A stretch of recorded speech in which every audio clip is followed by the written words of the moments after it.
Let us open our mind. I know leadership don't need love don't need retaliation. If we don't stop, if we parade, they celebrate. Eat caviar, drink champagne. If we parade, they celebrate. At the death of a child of a slave. Child of a slave.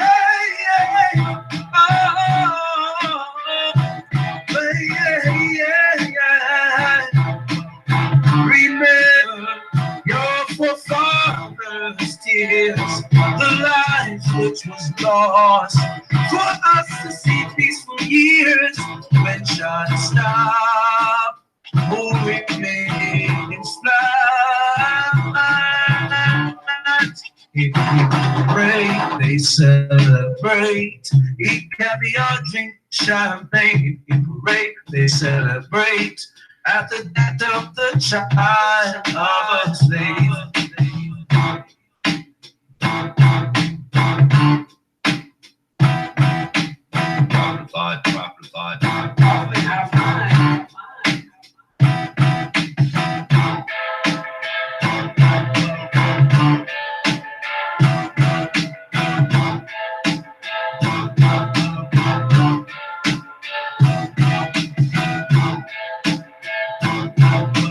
If we don't stop,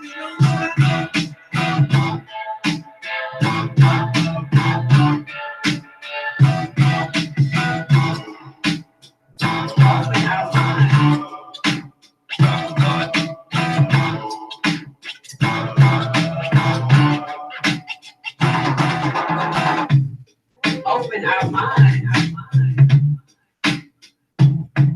The child of a slave.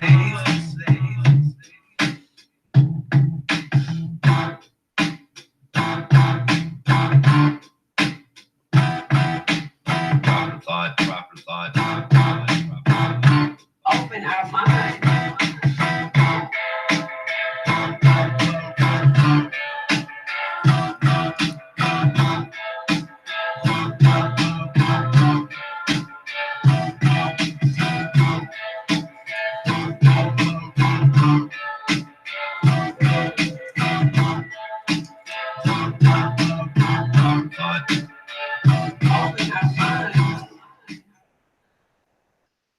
Peace, folks, and welcome back to another edition of the Proper Thought Series right here on the old T.P.O.T YouTube page. I'm your host, X, of course, but you knew that already.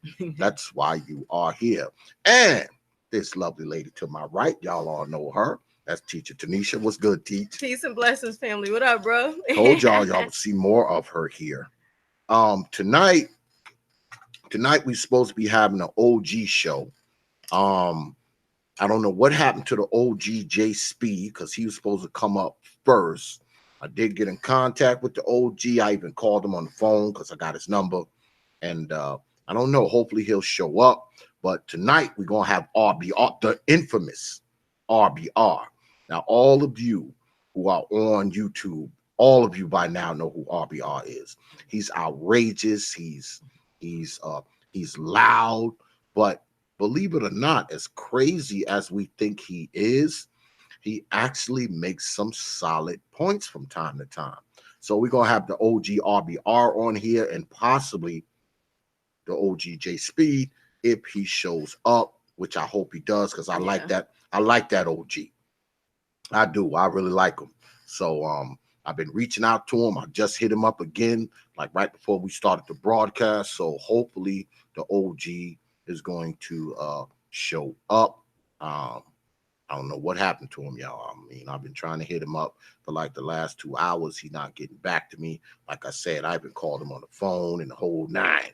And because, you know, X has everybody's number. And I hit him up on the phone and the whole nine, but I don't know what happened. So in the meantime,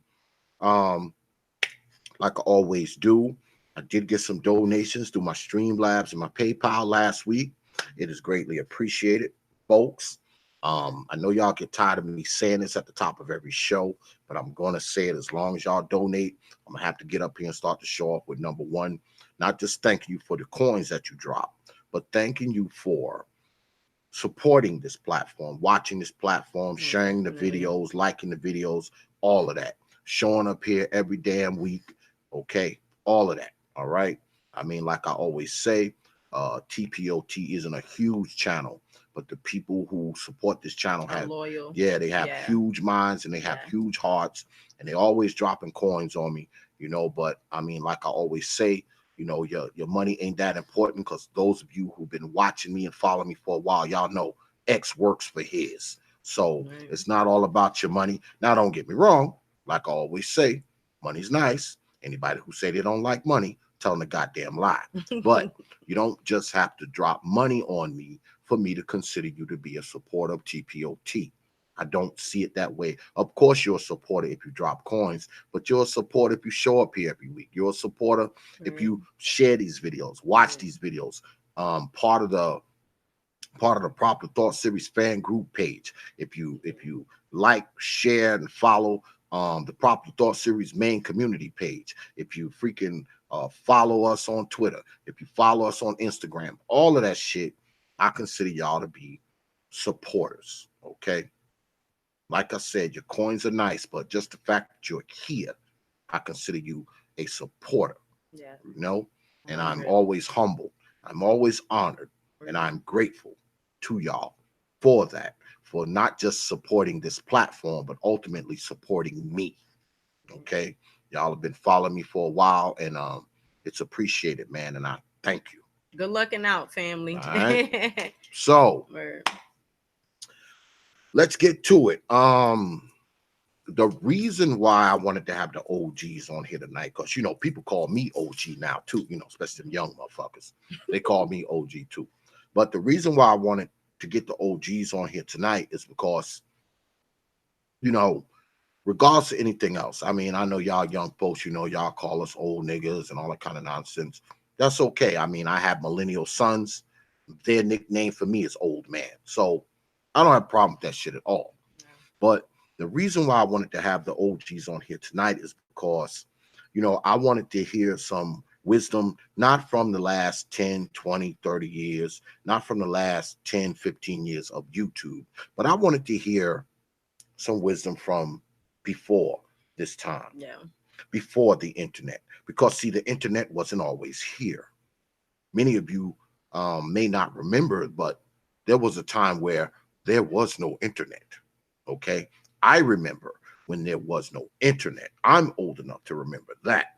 So I know the OGs, they're a lot older than me, so they would know a little greater back. And that's where I was kind of coming from tonight. I was trying to get some OG wisdom on here, not just about Black folks per se, but OG wisdom in general, okay? What was it like being a Black man, 40 years ago? Yeah. An adult Black man, not a Black kid, under the protection of your mom and dad. I wanted to know that kind of stuff. I wanted to know because I read history books and all that kind of stuff, but I wanted to hear it. I wanted one of these brothers to come on here and kind of talk about that. Talk about Black society, how it was, say, 30, 40 years ago. Because, see, a lot of us, we get up here and we talk about it, and I'm guilty of it myself. We talk about how things was 30, 40 years ago, but 30, 40 years ago, we were like 7, 8, 9, 10. So we didn't really know what the hell was going on. We were under the guidance of our parents. It was the outlook from a child's perspective. Exactly. So we didn't really know what was going on, because your life as a child is different from your life as an adult, right? It's just totally different. So this is what I was going after, and this is what I wanted to bring y'all tonight. I wanted to bring you the OG J Speed. Those of you who know of him, he get up there and he talked that OG wisdom. So I was going to give y'all some serious shit, and then I was going to hit y'all to the head with R.B.R. You know, so it was going to be like yin and yang tonight. Yeah. You know, I was giving you some serious shit. Then I was going to bring in R.B.R. But what we're going to do tonight is we just going to fucking ad lib. What's good, Little Rock? I see you up there. What we're going to do, we're just going to try to kill some time and bullshit. Because see, R.B.R. isn't coming on for like another 40 minutes. Now, him I did talk to tonight, and he said he ready. He's gonna come on, so I don't have to worry about R.B.R. You know, R.B.R. is always available, and he gonna come up here and he gonna like I said, y'all know who R.B.R. is, so y'all already know what we in for with him. You already know what we in for. All right. Actually, believe it or not, y'all, I was trying to get R.B.R. up here for weeks. I mean, I've been trying to get him up here. But, you know, we got our signals crossed and all that shit. Because y'all know here on T.P.O.T, every fucking body has been here. As little as this channel is, every fucking body who somebody has been on this fucking channel. Facts. That's true. There's no denying that. Right.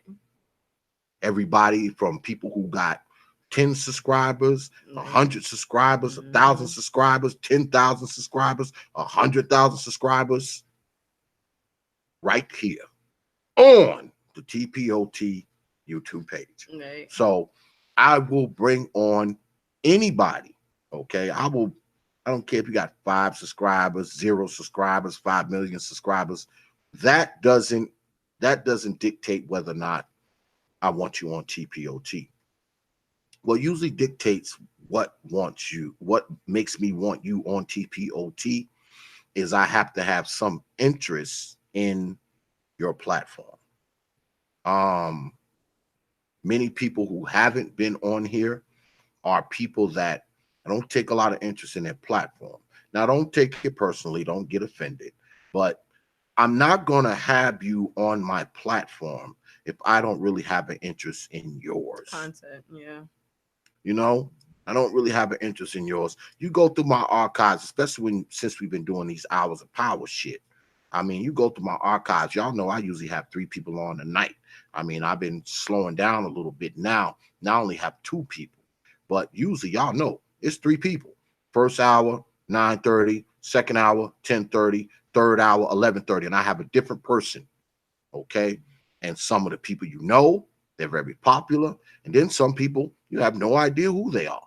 You know, I mix it up. I've had the Maurice Mohammeds on here.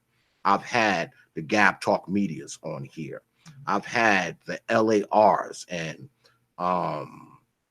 the Mr. Researches on here. I've had the GOAT on here. I've had Lady Nyla on here. I've had Q Butter, Dr. Ford, Paulina Johnson. I've had everybody on here. Yeah. Everybody has. What's up, my Isis Colder? Yo, man, you got to hit me up, bro. I want to get you on the Hours of Power next week. Oh, yeah, that's right, Little Rock. I forgot. And Umar. I've had Dr. Umar on here like 3 times, 4 times, you know. I don't even mention people like that. Those people I don't even mention. I bring on a lot of YouTubers. Okay, I bring on a lot of YouTubers. Like I said, some you know, some you don't. Okay, some you know, some you don't. You know, I've had the O'Shea Duke Jacksons on here because y'all know O'Shea is the freaking James Brown of this shit. He's been on T.P.O.T multiple times. Multiple times. Shout out to freaking ODJ, big supporter of my platform, you know, on the low. Who else have I had on here? I can't even keep track. Y'all have to go back and look at my shit so y'all can remind me. Because, see, I forget. Y'all go back and let me know, okay? The people I've had on this motherfucker. Because I've had so many people on here, I have forgotten who they are. You know what I'm saying? And I'm talking people from all sectors, not just this sector. Right. I've even had a white man on the Hours of Power. Okay? I've even had a white man on here. How many people can say that? Y'all remember that night I had Carl's opinion on here, the white dude.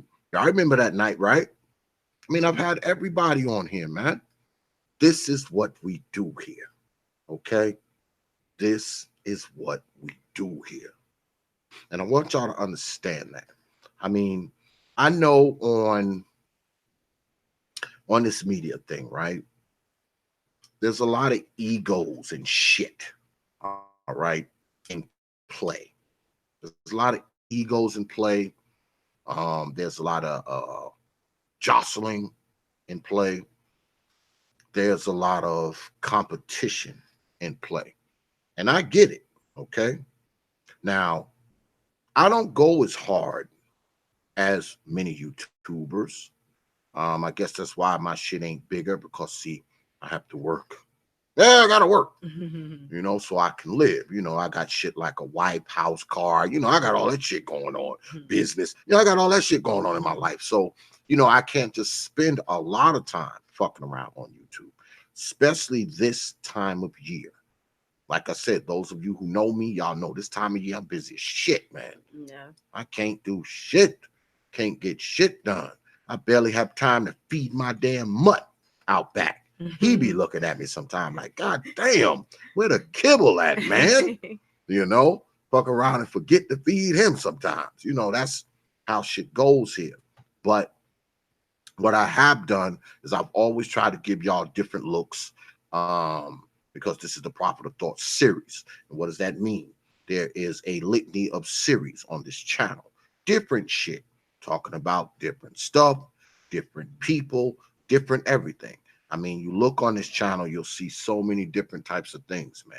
It's very diverse. And I know here on YouTube, we're more interested in something you did within the last week. We ain't too concerned with what you did a year ago. I get it. I understand. But if you go through the archives, because that's what I do, I go through people's archives. I don't just watch the shit they made yesterday. I watch the shit they made last year. Okay? Anybody that I'm subscribed to, man, I've watched a lot of their shit. Not just the shit they did this week. I watched some of the shit they did in 2017. Some of the shit they did in 2018. I mean, that's how I do it. I go through their archives, I watch their work. And hey, anybody that I'm subscribed to, I literally watch their shit. Okay? I don't subscribe to people and don't watch them. If I'm subscribed to you, I watch your stuff. All right? I don't just subscribe to you just to be subscribed. Because like I told y'all before, that's like me freaking being subscribed to a newspaper and not freaking reading it. There'd be a mountain of goddamn newspapers in my damn driveway. All right? So if I'm subscribed to you, I watch your shit. Now I know a lot of you subscribe to people and you don't watch their shit. You just subscribe to, oh, I'm gonna subscribe to his shit just for the hell of it. Until you get mad at me and I say something you don't like, then you unsubscribe. I get it, man. I get it. They be in their feelings. Yeah, I get They it. be in their feelings, bro. Look, I don't have a problem with that kind of shit, Teach. I mean, people are allowed to do whatever they want to do. Yeah. Okay. Sure. You can do whatever you want to do. I mean, I don't pressure y'all about watching. I don't pressure y'all about donating. I don't pressure y'all about none of that shit. Right. I do this shit because I like to do it. Right. All right. I was doing this shit before I was getting donations. Right. I was doing this shit before Super Chat came along. You understand? I was doing this shit when I had a little tiny bullshit camera and I used to put that shit in front of like a poster and just talk behind it. So it's not like a, Silk. hey, what's going on, Silks BB? I see you up there. Yeah, I mean, I was doing this shit before I was getting a few pennies from it. All right. So I do this shit because I like it. All right. And unlike most of you, Teach has been knowing me for a long time. All right. Well, and she knows, yeah, yeah. and she knows, I do this shit because I like doing it. Yeah. I mean, very rarely do I talk about money and media because the two don't necessarily go together. Degree. You know what I'm saying? They don't necessarily go together for me. Plus, like I said, I work for mine. Okay? I work for mine. And trust me, we ain't too short on nothing. Okay? And I take care of my goddamn woman too. Give her money too. You take care of my sister very well. Period. So I mean, period. and I gotta work for mine so I can have shit. Right. Because I have a very demanding life. All right. I have a wife.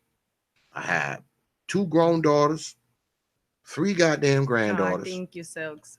and they all want my damn attention and money. You understand? And money. And money. Okay? Yo, he be wilding. But I don't care about that because, see, all of those people I just mentioned, they belong to me. They are mine. All right? Every single one of those people have my last name. Every single one of them. So they're mine. So I will give them shit. I don't just work for me.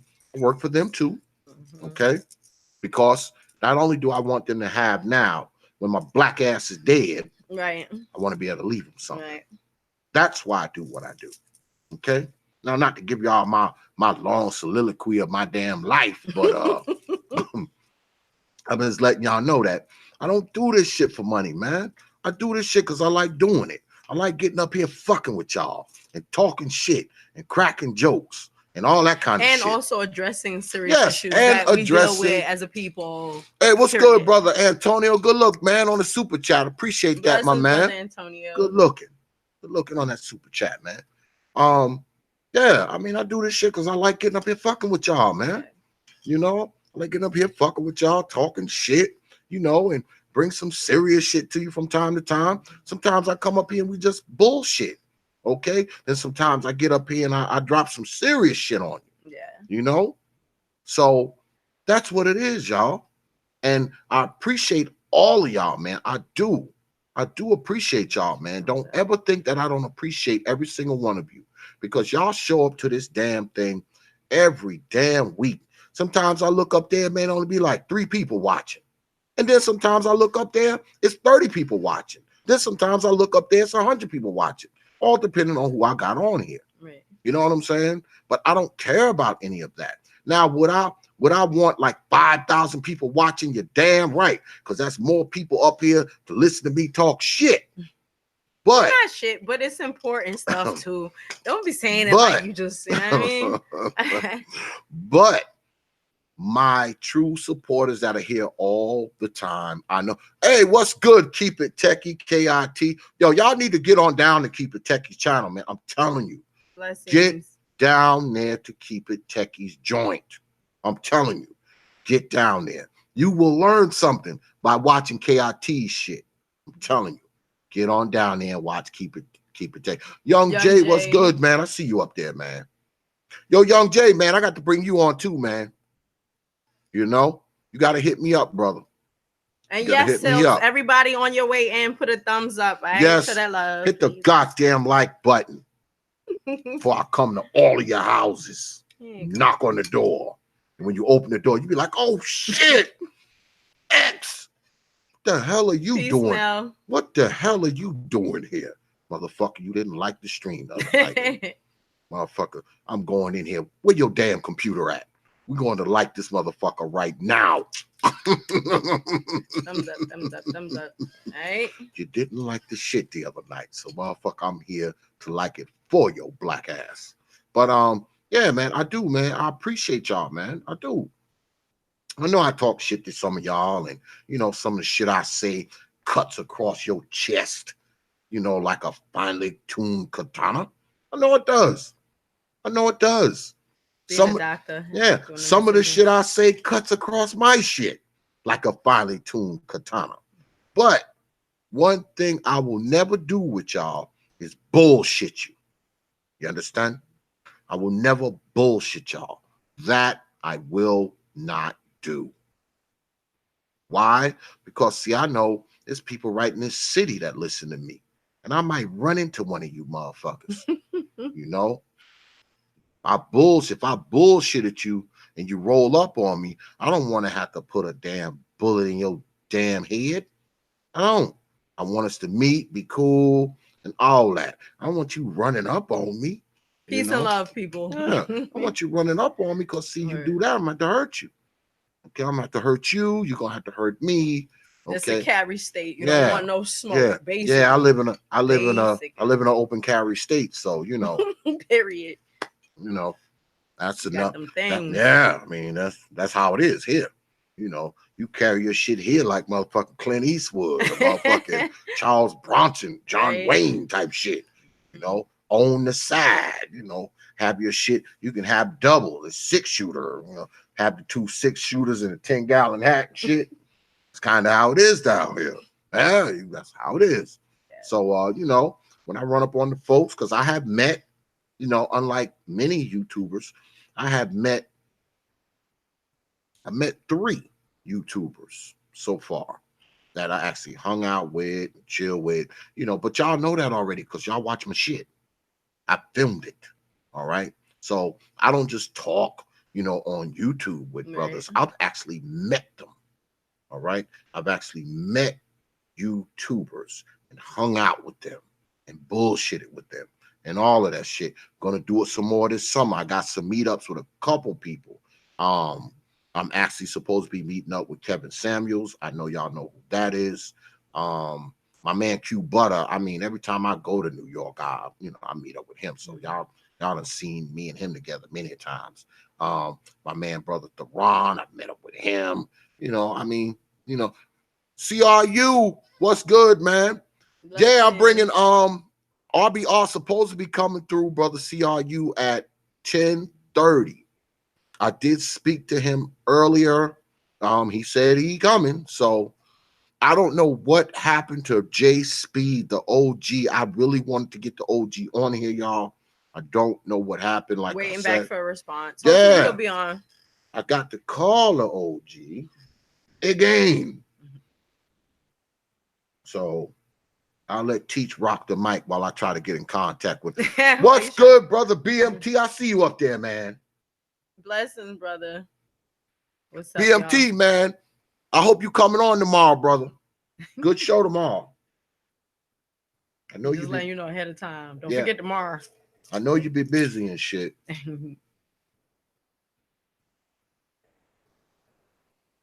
Hopefully he picks up. Let's see. Yeah, so what's up with y'all tonight? How was y'all day? What's going on, family? Hey, OG. There you go. Hey, what's going on, OG J Speed? You're supposed to be on my show, man.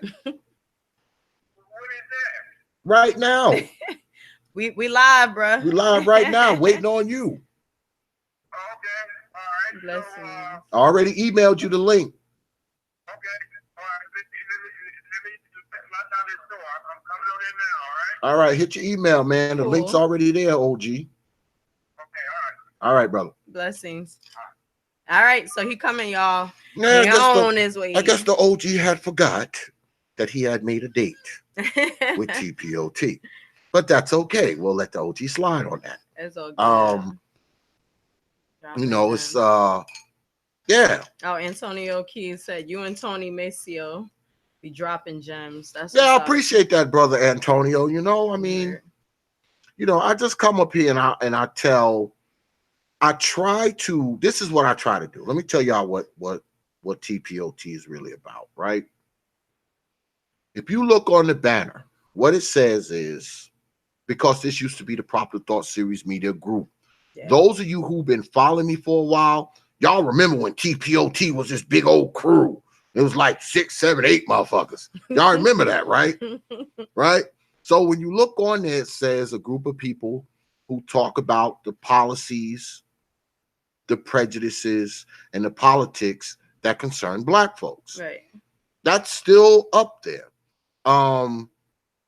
We ventured out some a little bit, you know, we've kind of ventured out, you know, to different things, but basically that's what it is. I mean, sometimes I get up here and I'll talk about white folks. Then sometimes I'll get up here, I'll talk about government. Then sometimes I get up here, I'll talk about freaking women. Then I'll get up here and I'll talk about brothers. You know, it all depends on what's going on. Now, y'all know that T.P.O.T. is very male-centered. It's a very male-centered platform. Why? Because a fucking man is on the top of it, okay? But I get into other shit, too. You know, I get into other shit. You know, I do. I get into other shit. But T.P.O.T. is a very male-centered kind of platform. It just is. It's very male-centered. So a lot of the shit that I talk about, I know that many people aren't too much interested in it, especially females. You know, now my female audience has grown, you know, over the course of time. I mean, it used to be like 90% brothers, 10% women. I think I'm like 80-20 now. So somewhere around here. Yeah, it's risen a bit. you know, it's risen a bit because I understand, you know, I mean, I have a wife, like I said, I have a wife and daughters and everything else, and you know, they think I'm a fucking barbarian with the shit that I say. Y'all have seen nothing.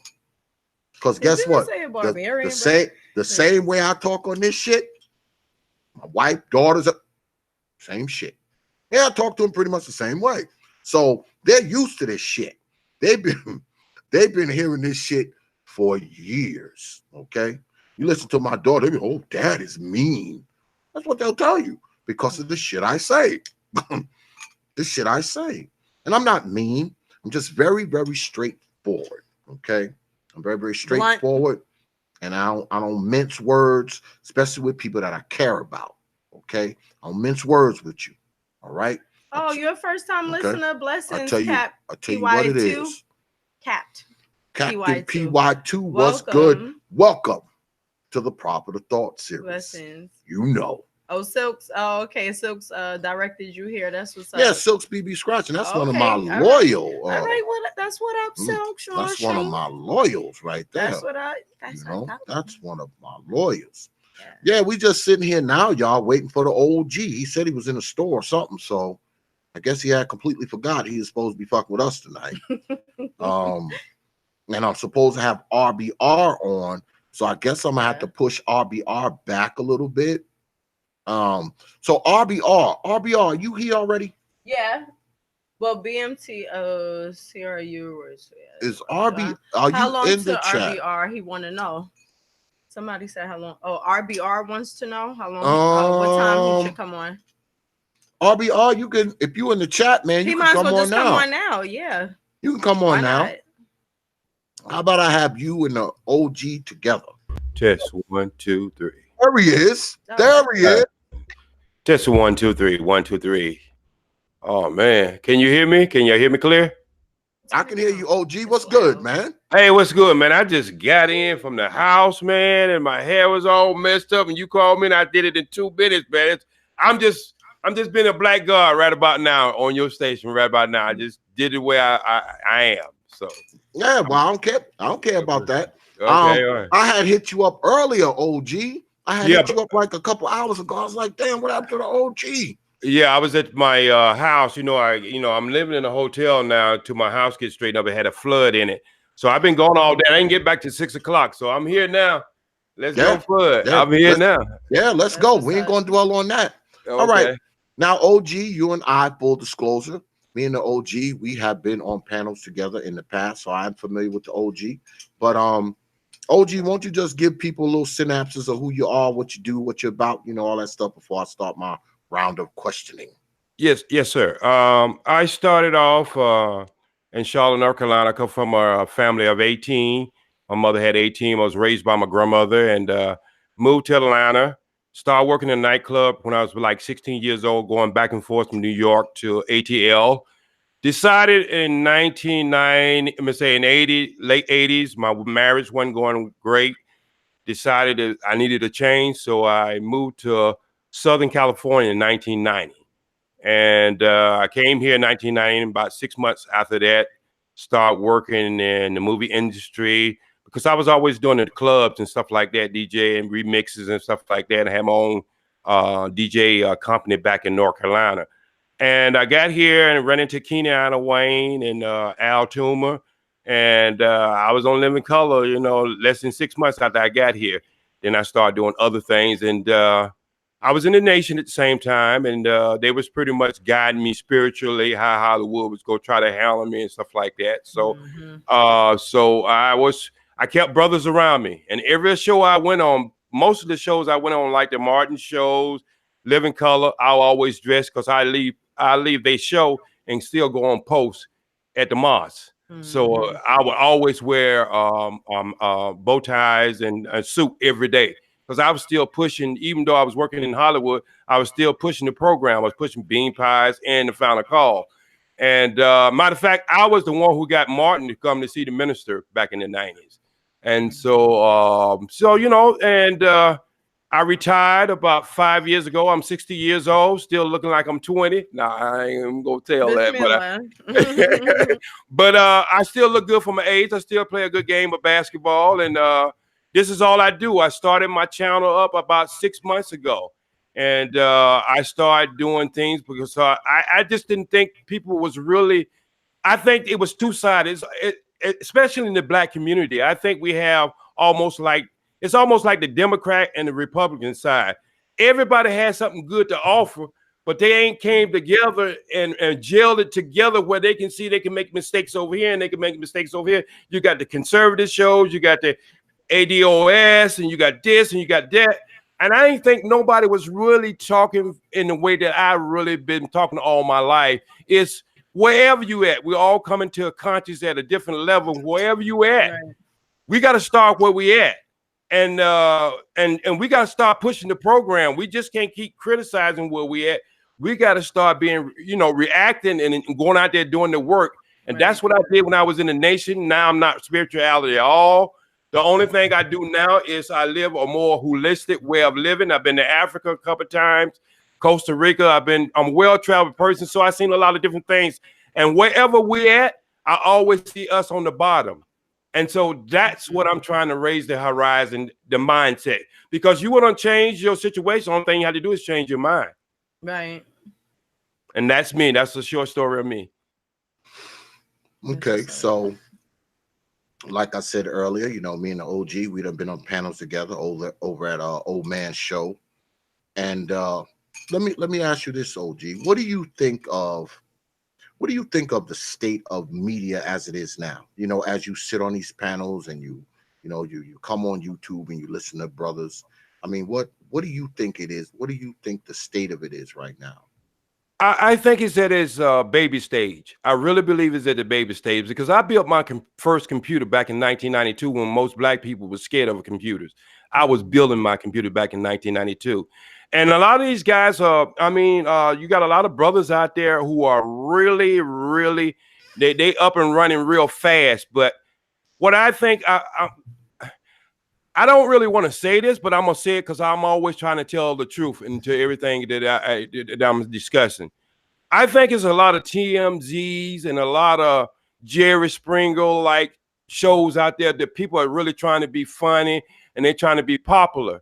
I don't care how many hits I get. If I get my information out there and if it hit 3 or 4 people and if it changed something in the way they look at something, I'm cool with that. I would never do a super chat because I don't need it. I put myself in a position financially. I don't need super chat. I need to spread the information that I have. And I don't think, it's a lot of, I really respect Brother Polite. I have to be honest with you. I looked at a lot of his stuff and looked at he does a lot of different things. He don't just stay in one mode because, we need so much. Our condition is so complex. But I think we can do a lot better. And I think we should get younger people and mentor younger people where they can bring it to another level because their brains is moving at 1,000 miles per second. Yeah. Ours is more set. We're more where we at. We talk about our history and how we want to move forward. But I think the younger generation, we need to embrace them and bring them in and we get more in the background and let them push forward because it's daytime, really. But the state of the internet now, I think I would say as far as the black community, probably 5% of it is real strong. And I think a lot of it is just downright garbage. Okay. But do you, well, let me ask you about some time back. Getting feedback, mute your mic, R.B.R. Getting the echo. What do you think? Because you're an older brother, right? You're like yes, sir. You're 60, right? I'm 60 years old. So you're older than many of us who are, on these freaking quote unquote YouTube streets, if you will. The way things were, say, 40 years ago, all right? 40 years ago, you were an adult, a grown man. 40 years ago, I was like 9. So yes, sir. How is it different now than from then, as far as being a black man goes? What are the differences? Well, I think what is the most difference that just from my experience and looking at other people and looking at the people who went before me, I think we have settled. I think a lot of black people, and I think that this is where the new generation, I think, is really going to be the leaders of the new world, because I believe a lot of us has settled. Not only have we settled, but we taught our children to settle. And the reason why I say that is, it's like we've been in this war so long, and we forget that we're still in what I call the survival mode. See, when you are in survival mode, when someone have captured you, if you take a lion out of Africa and you put him with a bunch of pussycats, and for 400 years you let the pussycats train him till he totally denounce who the lion is, he don't even roar no more. He just meow. I think we've been in this struggle so long that we have submitted to a world that was not even designed for us. And so that's where I think the younger generation is really going to help push forward, because they're so empty. They're really empty. The churches are now starting to be empty now. The mosques are not starting to be empty now. But I use that as the same as I use my hard drive on my computer. Is sometimes you get so many viruses and stuff, you just have to clean it out. You got to totally rework it again. And I think that's what the new generation is. And that's why we really have this disconnect, is because we can't come to them the same way our parents came to us with the bullshit. See, you got to understand, I got 5 children. My last 3 children, I never even spanked. I got a daughter, 20 years old, born in California, went to the doctor 2 weeks ago, and she's still a virgin. Never hold a boy hand. Not because she's not interested in boys, because me and her mother told her one thing and one thing only. You ain't looking for no potential boyfriend. You're looking for a potential husband. Right. And see, this is what I'm saying is, and you know, you got to understand, I came from a grandmother who raised me. My mother left and went to New York. My grandmother raised me. I got a spanking at least 8 times out of a week, and I'm still looking for that 8th day. But see, I learned when I went to Africa that they don't spank their children. They discipline their children, but they don't spank their children, because all studies have shown up to now, when you spank your child, you stifle them. You stifle their imagination. You stifle everything. And all these children they got on drugs today, in school today, they're really taking our genius, man, and turning them into just damn zombies. And so from where I came from 40 years, I don't speak like I don't really think I speak like an older gentleman, because I always embrace what's in front of me and what's in behind me. So I think I speak a little different. That's why I think the younger generation really embrace me, because I don't become a dictator to the young generation. I listen to them. I feedback. I let them bounce off me, and I bounce off them. But the state we are in now, and I'm going to just be honest with you, a lot of us are still, I would say 98% of us in this country are still in what we call survival mode. We still got so many mental issues. I mean, most of our women I'm going to just be honest with you. In the Western world, women are told to hate themselves all the time in the first place. Every magazine they read, every newsprint, every TV station, every article is always telling them they're not good enough. They got to change this hairstyle. They got to change this lipstick. They got to change this. And when you are in survival mode and you're looking at someone else at the standard of beauty, and then you deny yourself a standard of beauty, and then you start teaching your girls the same thing, right, you're recycling the same shit over and over again. Mm-hmm. I used to be in my house because I had 11 sisters where I smelled like you was burning hair on Saturday. All of them was getting their hair straight. Now 9 out of 10 women walking the street right now got a relax in their head. But they say they're black and proud with a European hairstyle. Yeah. That's like a skinhead with an afro.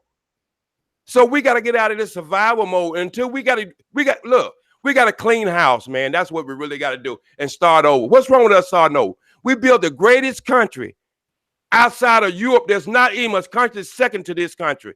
They did it on our backs. Okay. Why in the hell do we think we can't do the same thing to the continent of Africa? Yep. Everybody's not going to go back, and I understand that. But why can't we take some of our smart people and do the same thing that China is doing? Going over there and teaching our people and let them teach us. I have a concept right now. where you can build a village in one of the countries in Africa. You can have one authentic African family living beside a person from the United States or the Caribbean, or people who've been enslaved. You have every other family living in that community. That's how you build. We got to make a connection back to Africa, regardless of what everybody else is talking about. If you don't make a connection back to your mother, then you will never, ever rise to what you should be. That's right. Period. Well, here on the old Albums of power. Albums of power. Albums of power. Albums of power. we have been joined by the infamous, the notorious R.B.R. What's good, man? You muted. All right. Thank you for having me, man. I didn't think you brothers knew who I was, but I've been watching you sometimes. You know, I'm just getting bullshit, R.B.R. You know damn well. 100%. They don't know who I am. But I worked in the same Fox building on Sunset. We was doing Pump It Up when y'all was doing In Living Color. Them was the days, one thing. Yes, sir. Yes, sir. Yes, sir. Goddamn days. So you two never crossed paths in that? We never crossed paths, but we would go down there because see, we used Fatima. She started doing choreographing our the videos. So she blew up too. She came out of A Living Color, but we was doing Pump It Up at that time, and we was doing Pump It Up at that building, and we go down there and see them girls dancing. You know how we was. Yeah, Paul Mooney used to be up in there writing. Oh my God, man. Them networks used us. I was talking about that the other day. They built them networks off of black people. And I was just talking about when we got into the film game, we couldn't get in. We was trying to get in, and Hollywood was like, nah, you niggas ain't making no film. Mm-hmm. So then George Jackson and Doug McHenry had Sony was trying to get in. Sony was trying to get out of the VCR business and the camera and the headphone business and start making movies. And Hollywood was like, nah, I ain't making no movie. I don't care about how much money you got. So they hooked up with George Jackson and Doug McHenry, and they had an 8-picture deal. And that's after they did New Jack City. And we was getting ready to do New Jack City 2, starring Ice Cube. And Warner Brothers put it in a turnaround, and we never ended up doing it. Then we did Set It Off, and that was kind of how we got started in the film business after that one. But yeah, there was the days, man. They was building, and what I saw happening then, and the brother Jay can tell us, I see the same thing happening with YouTube. See, Fox News wasn't no network back then. They only had 3 networks. And they used us. Warner Brothers used us. These shows, Living Color, Wayans Brothers, and all these black shows got those networks starting. And you can't tell me that's what's happening with YouTube. They want to be a 5th network, but they're sleeping. Why? Because when cable came out, there was 500 networks. So 5 networks ain't the future. Our kids are going to grow up in a world, and our grandkids, where there's 500 networks. So if you ain't coming with content that builds somebody's life, that improves their life, that makes them better, whether it's richer, whether it's more fit or more healthy, then you ain't going to be able to make it. Because somebody turning on your channel and seeing 2,000 fake accounts from the Russians, you ain't going to get it. Why? Because we're going to be having 50,000 and 60,000 and 100,000 and 2-3 million people watching our content, as long as we're giving people content that'll improve their lives. So that's coming. It might not be us. It might not even be the next generation, but it's coming. All right. People done turn these cable networks and shut the thrones and all that bull crap. People done shut it off. They are watching us. And as long as we keep our content accurate, that we're helping people, they will turn to us and turn off the white conservative-owned media that is trying to push this white supremacy myth down our throats. So that's I want everybody to understand what we doing here. Channels like you, the brother talked about Sonetta. That's the future. Now we have to get Brother Sonetta and them to stop thinking that you throw away morality when you get rid of religion. No, religion is for morality. We can't have all this technology and all this modernization and you ain't got no morality. Okay, people use these guns and bombs and all kind of stuff that the weaponry and science gives us, and they're not using it right. They're using it to hurt people and purge people and eliminate people who they don't like, who are brown, who are black. So if we don't teach morality, then please don't give them no weapons. Okay, please don't give them no technology. Okay, because they're gonna use it to hurt people. You understand what I'm saying?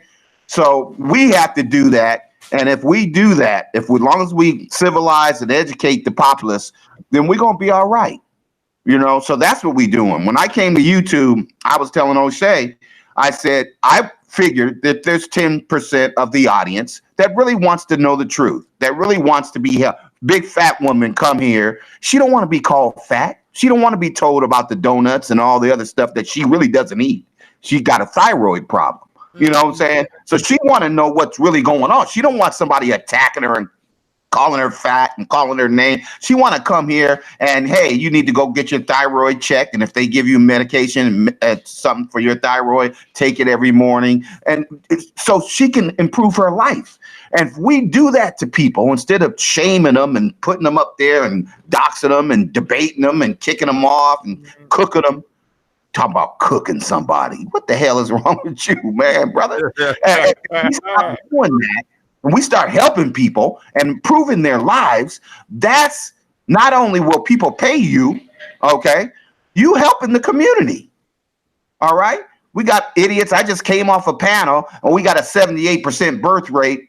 So we need to million more millionaires, and everybody black stop procreating. If we take away 80% of our population and there's only 20% of the black people left, we ain't going to have no population in 50 years because they're going to breed us out of existence because there's too few of us.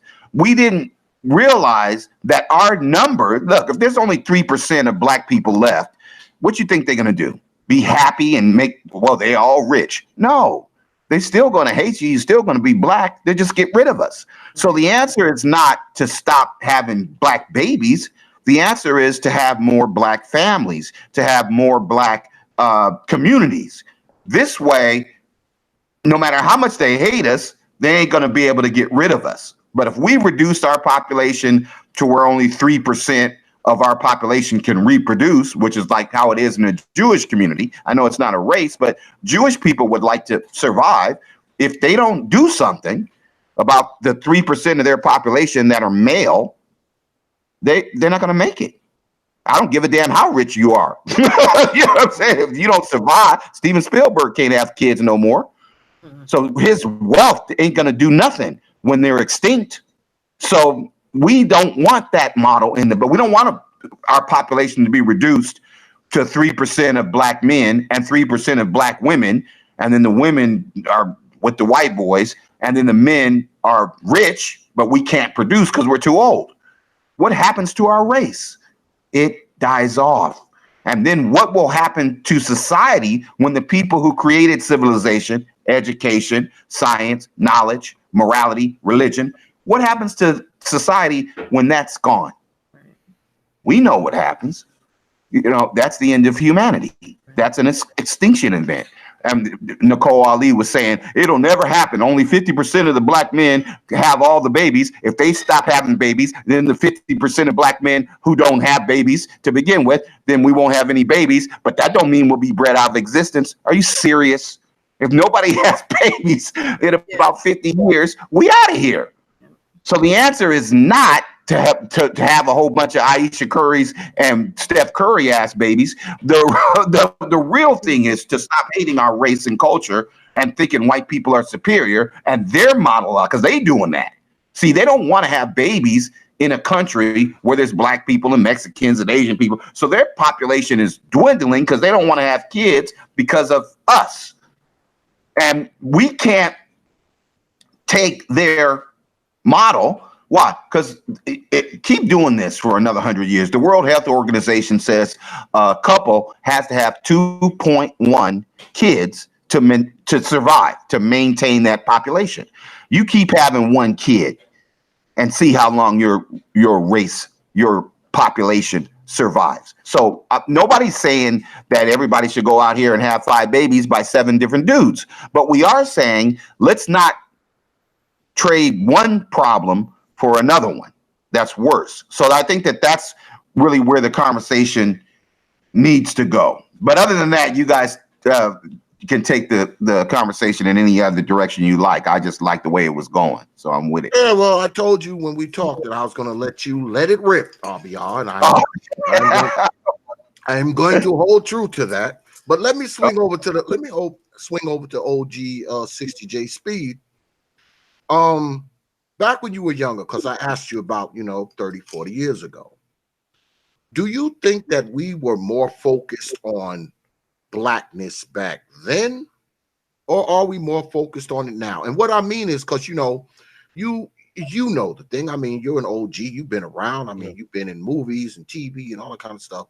And you look at us now, and a lot of us are on here. We got the Ungawa Black Power, and Hotepping and all this kind of nonsense now. Right. So, was it more genuine? Well, that's what I'm doing. I'm gonna change up the question. Was the focus on blackness more genuine back then? Well, we was living in the era of the spook by the door.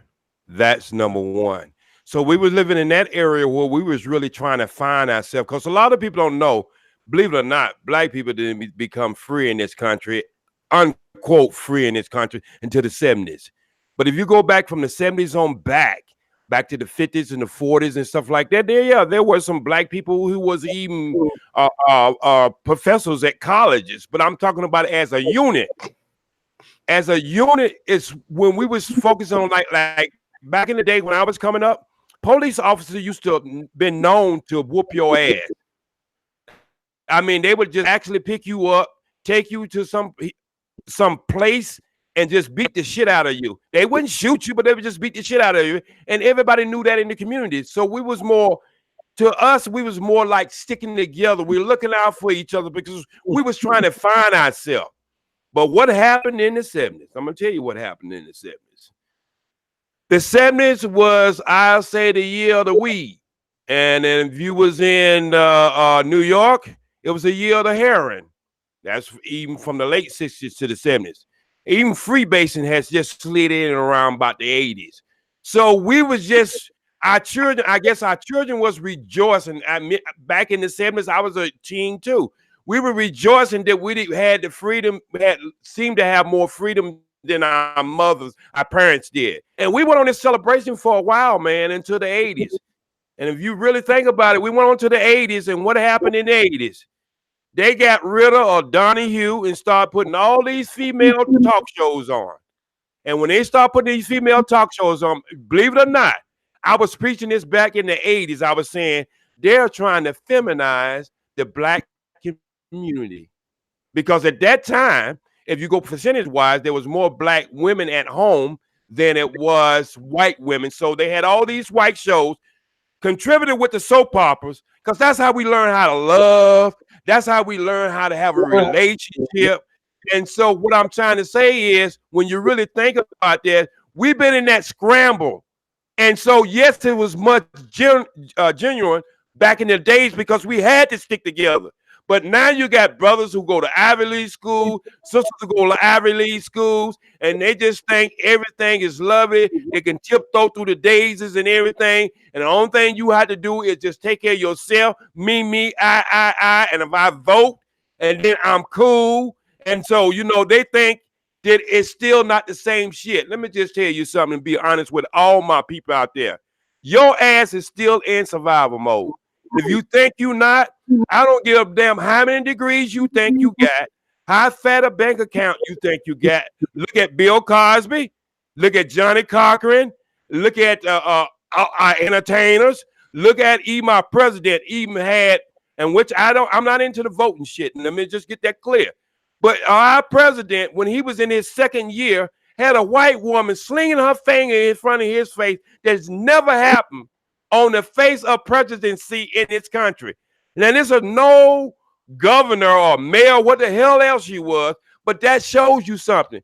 This brother went to an Ivy League school. His wife went to an Ivy League school, Harvard, and still they can work at 7-Eleven and think they're better than us. So now we're having this turnaround now where the younger generation are finding out that they're not as free as they think they are. But let me tell you something about the white generation, though. See, you got to understand, everybody really around about 8 years old has never seen them but a black president and just seen Donald Trump come in. The president they ever seen was a black one. Most of the kids who were like 25 to 30 years old had Michael Jordan hanging up on their damn and still wear shoes. So I'm telling you, there's a different mix now, but it ain't the same. It ain't the same vibration that we had to live by, because we was carrying something else. And I'm glad the brother did say about Fox. You know what Fox used to be called back in the day? Black people cable. That's what Fox used to be called. Because you look at all the shows from Rock to all them other shows, Living Color, all these was black shows, was put out there for the black community to steer in, and it made Fox so big, man.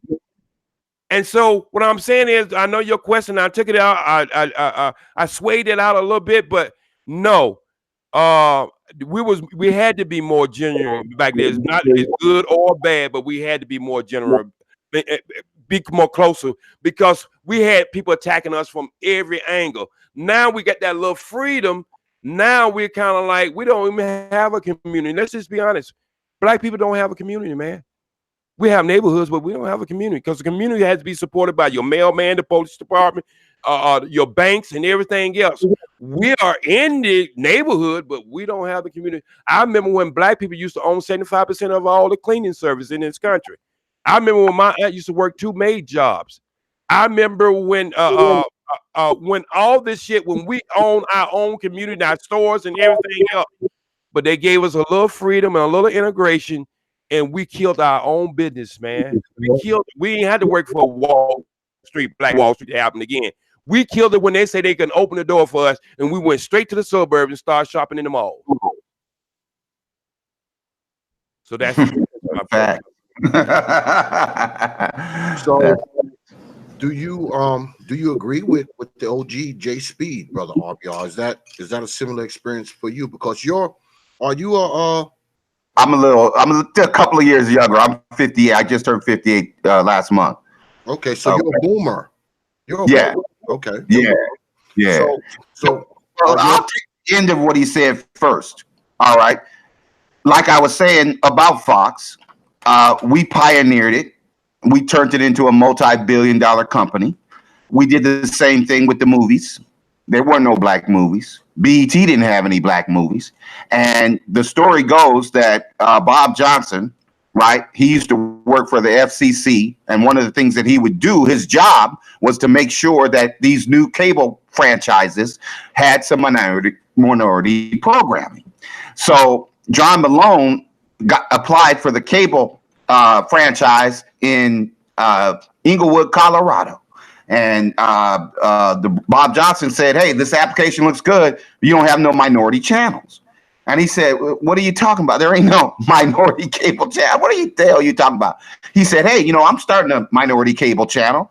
I'm starting a channel called Black Entertainment Television. I need $15,000. Bill Cosby and all the athletes, everybody telling me to go to hell. They don't want no black. Ain't nobody gonna do nothing. Ain't nobody gonna watch no Black Entertainment Television. John Malone says, shoot, I can get the franchise if I help you start the station. Absolutely. Here's 15 grand. Now I own half of BET, and the rest is history. He sold that company for $4 billion. There wasn't any movies on BET. But I was selling movies to John Malone at Stars, and they New Line with the movies, the Fridays and all the movies. They BET, she said, hey, BET wants these movies, and we start selling them movies to BET, and they have movies, and they start making movies, and the rest is history. We created the industry. We created the industry in home video. We created it. It's $1 billion business, Netflix, all that. And then what happened? when it got to the point to where it was worth billions, just like BET, they bought it.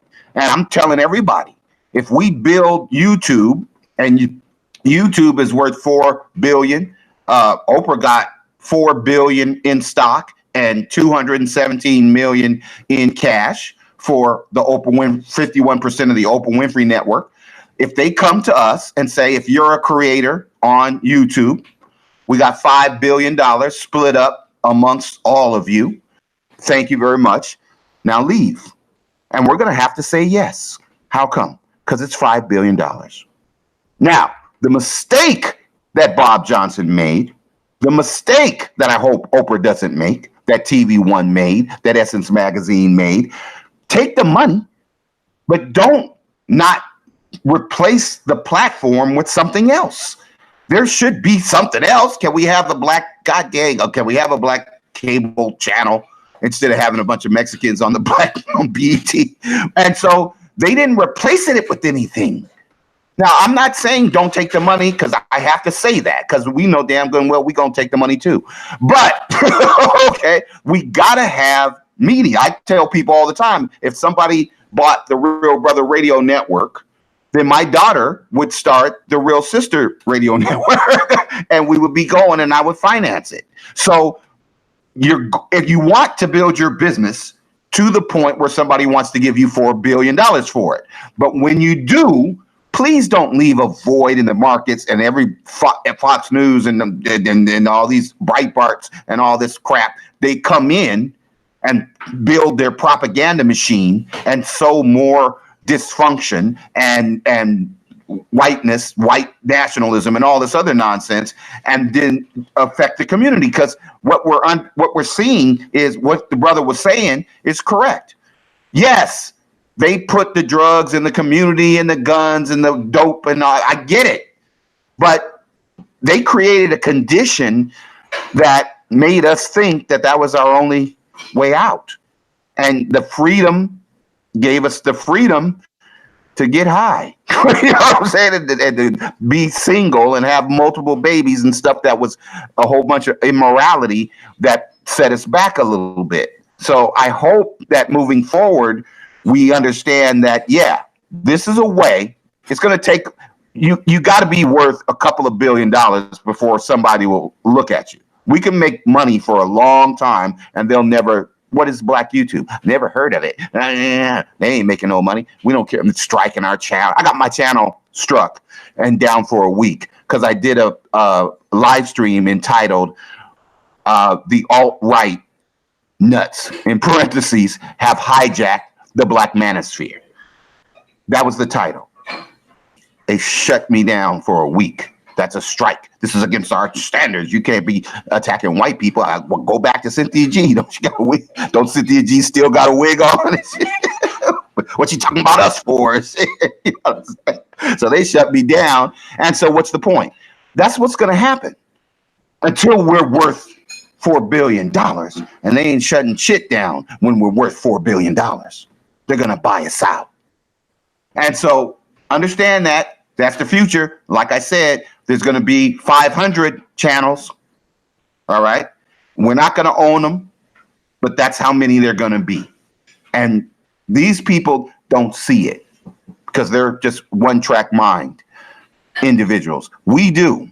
That's our innovation. The brother was talking about maids and sweeping up and mopping the floor and selling oranges on the freeway. Yeah, okay, that might be your job for the first 10 years. But after 250 years, we can't be mopping the floors. We have to move beyond that. Now, it's tough. How come? Because we got to build this from scratch. There wasn't no Black YouTube. We got to build it from scratch. I'm not saying it's easy. But yeah, once it's built, they're gonna come and they're gonna be like everything else. They like it. Oh, this is work. Oh, this will work. Yeah, we'll buy it. You guys take this money and leave. And we're gonna have to do it. And we're gonna have to find something else. And I hope it's in media, because this is what killed us. They gave us information that was false. that 90% of black people believed, allowing 18% of black people to vote for Donald Trump and Bernie Sanders. And they won by 75,000 votes in the Electoral College because 7 million black people didn't vote for Hillary because of the negative campaign that these Russians and these racists and the media that is 98% owned by white conservatives, the lies that they told us. And we didn't have BET. We didn't have TV. Can I ask you a question, my brother? Mm-hmm.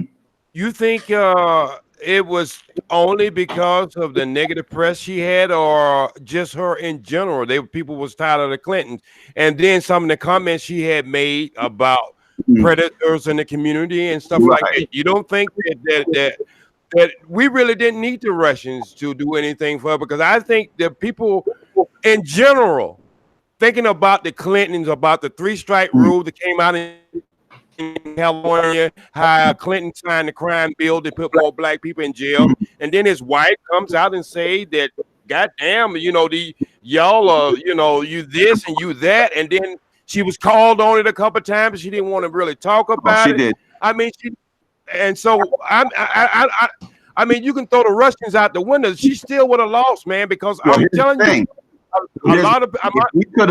if we could have done what I did on my platform, and I said in 2008, right? David Axelrod's assistant, he was working at a TV station, and she met Barack Obama on the bus. Right. And so she said, I met this guy on the bus. I think he could be the first black president. And so David Axelrod met him, and David Axelrod basically told him, look, we're trying to get Hillary Clinton elected. And we know that a lot of Republicans or guys that would vote for John McCain or the Republican candidate, 14% of black people had voted for George Bush. And that 14% gave George Bush the victory by 2,000 votes in Florida. Now, what we were saying, what David Axelrod and the Democrats were saying is, you're not going to win. Why? Well, because you're black. But you can get black people to vote for Hillary. And he said, I'll take that. Now, 96% of black people didn't vote for Hillary. Who did we vote for? We voted for Obama. And so we tend to vote for the best candidate. Now, she ran against Obama. So she didn't believe in his policy. She thought blacks were super predators, and she believed in 3 strikes, and she believed that the black race was inferior, like all white people do. And made him denounce Minister Farrakhan live. Yeah, she Reverend Wright, everybody else. So what ended up happening was she lost. And when she lost, he had 8 years to show her how to run a government. She knew she lost, and she knew why. How come? His policies were better. When they asked Hillary, should we have universal health care is going to cost us $2 trillion. Obamacare is going to save us $2 trillion. How do you feel about that? She said, well, we have the money. Wrong answer. What did we vote for? We voted for saving $1 trillion instead of spending $2 trillion. And when Obama said, we think our intelligence is telling us, because they were both senators, that Osama bin Laden's in Pakistan. Pakistan is one of our allies. I'm going to go into Pakistan and kill him. And she said, well, that's our ally. You couldn't do that. Why would you want to do that? Don't you want him to attack us again and kill 4,000 more people? Yeah, wrong answer, Hillary. I don't give a fuck where the motherfucker's at. He's on the goddamn moon. Go kill him. And so what am my point? That's my point. So after Hillary got spanked and dominated by Obama and her husband, you remember what happened to him? He got impeached. So they were talking about locking her up. So the last thing she was going to do was leave the cover of Obama and revert back to the white supremacists of 1994. She wasn't going to do that because them goddamn racists were going to put her in prison. And they're still trying to put her in prison. Okay, well, let me prison or admit that white people are superior. Which one you think she was going to pick? My whole thing is, my brother, I'm going to just be honest with you. My whole thing is, if if I join the Klan and they hire me as the Grand Wizard, Mhm. what did they have to say about me, or either have to say about the Klan?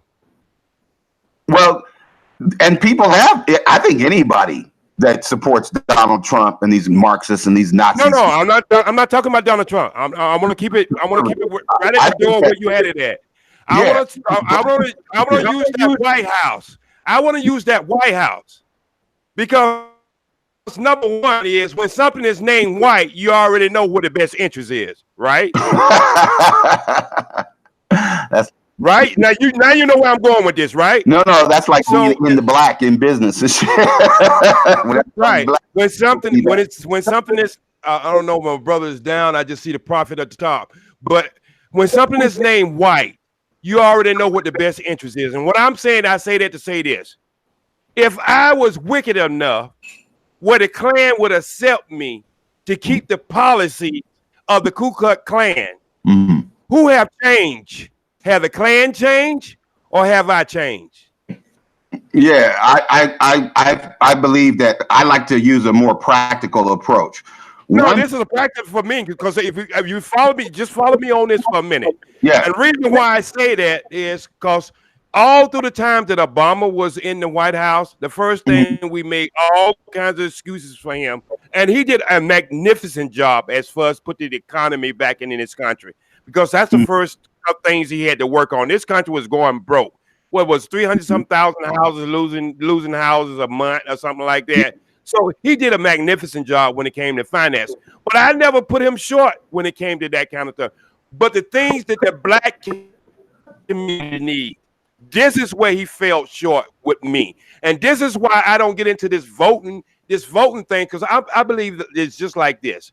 When you are in survival mode, my brother, and if you are a brown bear and you are captured and took to Alaska and you have to live in the polar bear world, where you have to change your whole life, you have to change your whole way you do things to live. Have you really progressed or digressed? And so that's what my whole thing is. See, my whole thing when it's dealing with black people is it's not even so much about money, it's about health. See, I come from the health perspective because I think that's the biggest thing we got in front of us right now. It's what we eat, the way we think. We have never went and got our mental problem took care of. 99.9% of us, I think we all are mentally something wrong with us because we never went to the doctor and got fixed. And I ain't talking about the doctor in the white coat. I'm talking about a community connection with Africa. Why we don't have student exchange, black community have student exchange with Africans over there, and we bring Africans over here and we carry ourselves over there. See, I think our problem is we keep trying to follow this system of white supremacy and not understanding is that whole system is made. This is what I just said. I didn't say white supremacy. I say the system of white supremacy. That means anybody can carry it out. You can carry it out, brother. I can carry it out. Or Puerto Rican can carry it out. A white man can carry it out. That's just the blueprint. It has nothing to do with supremacy. It's just that people came here.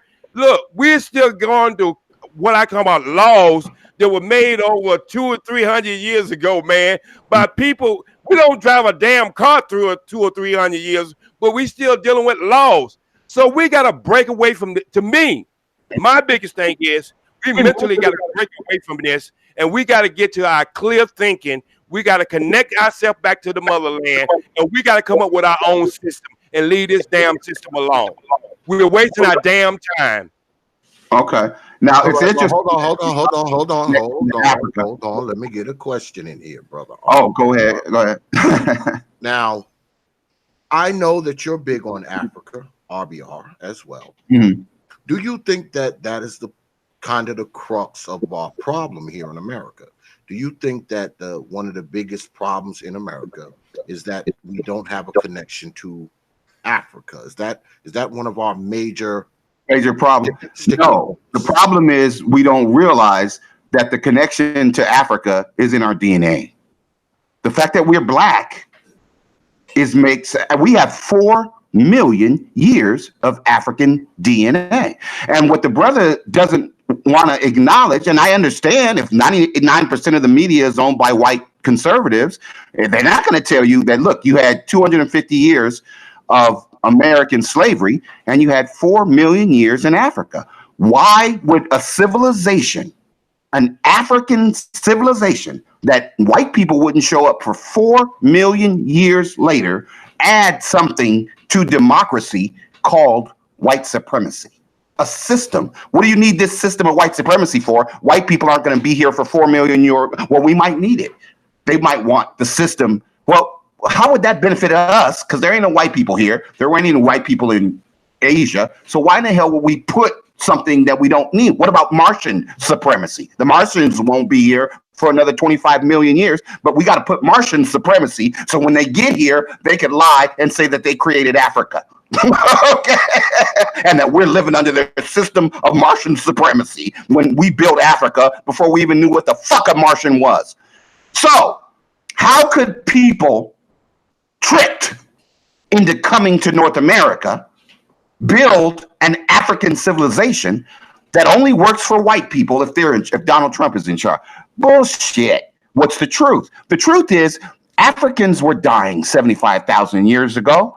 They were dying. Our population had lost maybe 98, 99% of our population. Some reports have been there were as little, I think it's around 2,000, but some reports have been there were like 40 humans left on Earth. And what did they do? They had to figure out what was going on. They said the 99% of the people that died versus the 2,000 people that lived, what happens? Why are they alive? And the people who were not civilized, not educated, had no sense of morality, had all died. Because the people who survived were civilized, they were educated, they had morality through religion, and that's why they survived. So they said, when someone comes to Africa, the first thing we do is civilize them, educate them, and teach them a sense of morality so they don't kill everybody. Well, when we came to Europe and North America, the Moors were already there. And the Moors went to these cavemen and said, look, man, you guys can't be living in these caves, man. You're not going to make it, man. The animals are going to win. They're bigger than you. They smaller than you. They have instincts and they don't have conscience and shit. And you can't do this. They'll kill you. They'll eat you alive. You leave these, get out these caves. We don't live in these caves. What are you talking about? Everybody lives in caves. No, everybody doesn't. This whole continent of Africa over there, everybody living in no damn cave. So they said, oh, man, get out of here, man. Leave us alone, man. You don't know us, man. We like the caves. She said, oh, there's the bear and shit. They had to run out the cave because the bear was about to eat their ass. So they didn't believe us. Then eventually, when they were dying out, and they were almost like the Neanderthals, they were about to go extinct. They said, okay, man, take us back to Africa and let's see what you're talking about. So they came back to Africa about 650 years ago. And when they got there, the Africans said, good, we'll educate you, we'll civilize you, we'll give you a religion. What religion do you want? Some of them took Judaism, some of them took Islam, some of them took Christianity. We like Christianity, but Jesus. What about Jesus? We don't want Jesus. What do you mean? Well, he's black. Yeah, well, Jesus is black. Everybody in Africa is black. If you didn't notice that. What? Wait, we're white and we don't want no damn black Jesus. Well, the point of Jesus is morality, so you don't kill everybody because their Jesus is not your Jesus. Well, it doesn't matter. We don't like him black. Okay, fine. Tell Michelangelo to make him white. Okay, get blue eye. Who gives a damn? That's not the point. So they made Jesus white. Well, what about Moses? See, because we don't have a problem. Okay, goddamn, we get it. Make everybody in the Bible white. Now, what about you guys, Jew? You want Jesus to be white? No, we're cool. We just don't want Jesus at all. Because we can say God is any race, so therefore we don't want no Jesus. Hey, that's a good idea. Islam, take Jesus out. Okay, great. So we got rid of everybody happy. Great. Okay. So 750 years after the 650 years, 150 years later, when they went to North America, Europe, they said, hey, man, we created this great civilization over there in Africa. Really, we made Jerusalem the capital of Israel. Really, yeah, we built it. We did it. We're Jews. And Hitler and them said, no, yeah. So the Romans went to Africa thinking, well, shoot, this is ours, man. It's great. Well, what are all these niggas doing here? Why they control it? What are the black Hebrews and shit in Israel? I thought we made this. Get you niggas, get out of here. They said, no, we'll educate you, we'll civilize you, and we'll give you a religion, what religion you want. And they said, what are you talking about? We don't need no education. And so they were saying, shoot, you ain't educating nothing. So the Africans, the black Israelites left. They weren't cast out. They didn't have a war for 1,000 years like the Palestinians and the Jews. No war, no boat. Just okay, we're out. Good luck to brother, you. what narrative? Wait a minute, brother. I don't want to cut you off. Wait a minute. You give me a history lesson, and let me tell you something.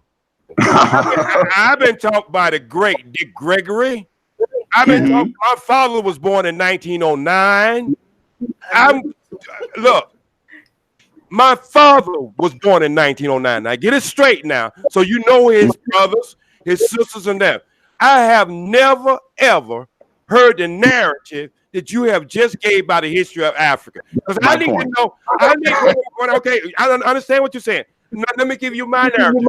What dynasty are you talking about? We didn't need no Europe. Look, the Moors went to Spain for 900 years and taught them mathematics and science. They didn't bring their ass back to Africa. No. Eventually, well, how do you think the caveman? R.B.R. Brother, okay. R.B.R. I gave you a lot of speaking time. No, I hear what he's saying, but please let the OG finish. No. Let the OG finish. Then you can respond. Okay. Go ahead, OG. Tap came in with the one God concept, had nothing to do with no goddamn Jesus Christ. Yeah. That's number one. So you keep telling me like we call a first plane ticket and a boat ride over into North America that we want to come over here and explore this motherfucker. You didn't tell me one time about all the invasion till you got to the goddamn Romans or anybody else. Where Africa has a civilization. We don't even have a word for jail. You can understand. You talking to me to Africa like it's a damn country. It's a continent. It's a continent. It's not a country. So when you start giving this history, this narrative you giving me right about now, you are way off base. Number one, you're so off base because you come to the Johnny come along lately. You start in the middle of the damn baseball game. Not at the beginning of the baseball game. We didn't need no other race to give us holistic way of living. That used to be our spirituality. If you didn't know that, my brother, that is the first spirituality on this planet. Holistic way of living. You know what that's all about? Have you ever heard? I'm just asking you a question. I've heard of holistic living, but see, white people co-opted that like they did religion and making it Jesus. Look. I don't care if wait. I don't care if white people do Soul Train line, fry goddamn chicken, or any damn thing else. I'm talking about our history right about now. So I don't care. I don't care about any other race who plagiarize our history, and I'm not gonna let another brother come on here. Look. You're very eloquent, you're very spoken, but see, I speak when you talking about that DNA. We got a DNA in our body to connect us. Let me tell you one thing, brother. You tell me anybody who is successful in this country do not have a direct biblical cord to their own country, and I show you some people who are losers. Everybody from the Chinese to the Mexicans to the Puerto Ricans, so everybody do great in this country. I always have a biblical connection to their man lands, their land mass. So for you to say to us that we just have to deal with our DNAs, that's old sucker shit that's been told us a long time ago to keep us divided from our people. See, when I go to Africa, I'm going in 2020 to live. I've been there 4 times. I'm going there 2020 to live. I'm not going to make a reconnection. I'm going to find myself. Because my ancestors speak to me. You understand? So I don't have to read a bunch of hokey pokey books or reality, spirituality, and all that other bullshit. When I understand, that's how I got my name. They call me J Speed. That's my professional name, OG. My real name is Askil Muhammad. It has nothing to do with no Islam. I was named and given my name in Ghana and a celebration. So when you start giving me these narratives that you just gave me on our history, then it tells me, instead of you telling me that there's something I don't know, and there's a lot of things I don't know because I'm still a baby, but I was taught by some of the greatest out there. Dr. Khalid Muhammad, I took him around for almost 4 years, special security for him, all over this United States and outside the state. One of the most intelligent, educated brother who was from Princeton and Harvard, who know history, sleep more than most people I know on a damn channel on YouTube. You put them all together, he beat you all with one stroke.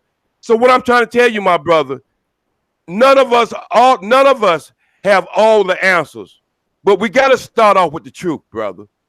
That was my point.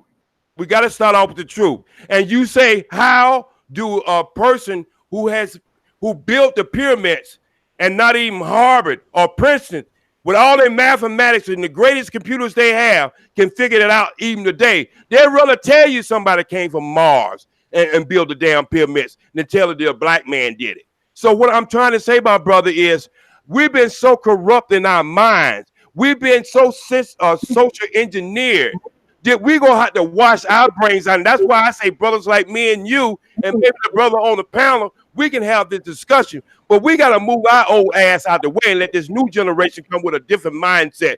Because this mindset that we have had and came to this point, it's only been because of survival mode. And I'm going to leave it at that. Hold on, R.B.R. Let me get some station identification before you go in, because I know you want to go in. You're listening to the Powers of Power. Powers of Power. Powers of Power. right here on the T.P.O.T. YouTube page. Of course, I'm your host, X, of course, right hand, T.P.O.T., Teacher Tanisha. And the OGs are having quite a debate. It's kind of went into a direction that the Hours of Power don't go in, but I'm liking this. I think that brother R.B.R. has met his match. I think he's met his match. But continue, R.B.R. All right. Another word that the Africans didn't have was slave. It comes from the Slavics, from white people. How come? Black people that built African civilizations didn't think of themselves as slaves. The reason that Africans built civilization, education, morality through religion, and democracy as a business model, as a political model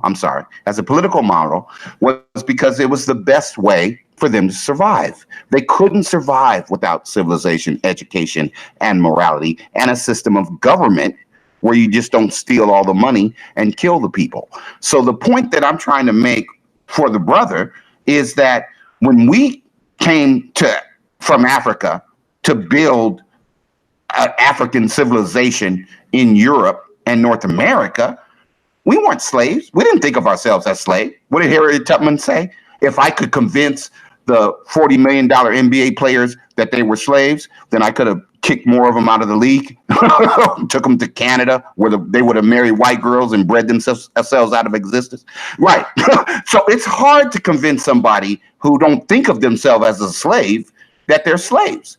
Now, they were treated horribly. I'm not saying that white people didn't think they were slaves and treat them accordingly, but we built this civilization because we had built the African civilization, and we built an African civilization in Asia. We built the African civilization in Europe, and we built the African civilization here, not for white people. Why the hell would we build an African civilization for Martian people? No, we built it for us because 6 generations of black people were going to come to Europe and North America, and we didn't want them to move into the caves with the goddamn cavemen because they would have went extinct like the Neanderthals, like the Cro-Magnon, like the Denovesians. We ain't into extinction. We kind of like to stay alive, and that's why we built this civilization. Did we get paid for it? No. Did we get paid for building the African civilization? No. Did we get paid for building the Asian civilization? No. That doesn't make us slaves. It makes us human. If the bridge goes out and you say, I ain't building the bridge unless I get paid. Okay, how are you going to eat? Because we need the bridge to get the truck from the store to get the goods to the grocery store. So if we don't build the bridge, we can let the third graders build the bridge. They've never built a bridge before, by the way, and the shit will be upside down and the cars will fall into the water. So either you build the goddamn bridge for free, because they're not paying your black ass. They don't like you because you black. Or you let them build the bridge, in which case it ain't going to work and it's going to wobble and break and everybody's going to die anyway. Or we just don't build the bridge and we just sit here and starve to death. So they decided we're going to build the bridge. We're going to build Europe. We're going to build North America, which is a better reason for building an African civilization than somebody that can't even spell African civilization putting a whip to our asses and making us survive. It's stupid. It's not true. So let me ask you a question. Now you're gonna tell me it's not true, my brother? Not true at all. Let me tell you something personal. Let me tell you something personal. It's true. My grandmother's mother was a slave. Yes, so was mine. Okay. My grandmother's mother was a slave. My grandmother was a sharecropper. In the best of what you just said, I would put sharecropping into what you said the total time you were speaking. Are you telling me that we volunteered to get into that ship to have that middle passage where we fought even in the middle of the sea? Could we try to kill the people who was trying to change us up when they brought us up from the bellies of that ship and gave us air or washed us down? Are you saying the brothers who was killing the white captors, that they was doing that because we really wanted to come over here and volunteer, or we was mad at them because they wasn't getting us over here fast enough to build this damn country? That's what you're actually telling me? I'm telling you that there's 1 point. Let me say this, brother. There's 1.3 billion with a B black people that look like you in Africa today. They're still alive. And that's certainly. Wait a minute. You could talk to them and ask them, were they slaves? When you guys built this, the first university and the first mosque and the first church and the first synagogue, were you when slaves built the pyramids? Were you slaves? And they'll tell you, no, we don't even have a word for slavery. What are you talking about? Our people need, you can look online, First University, and it'll give you a mission.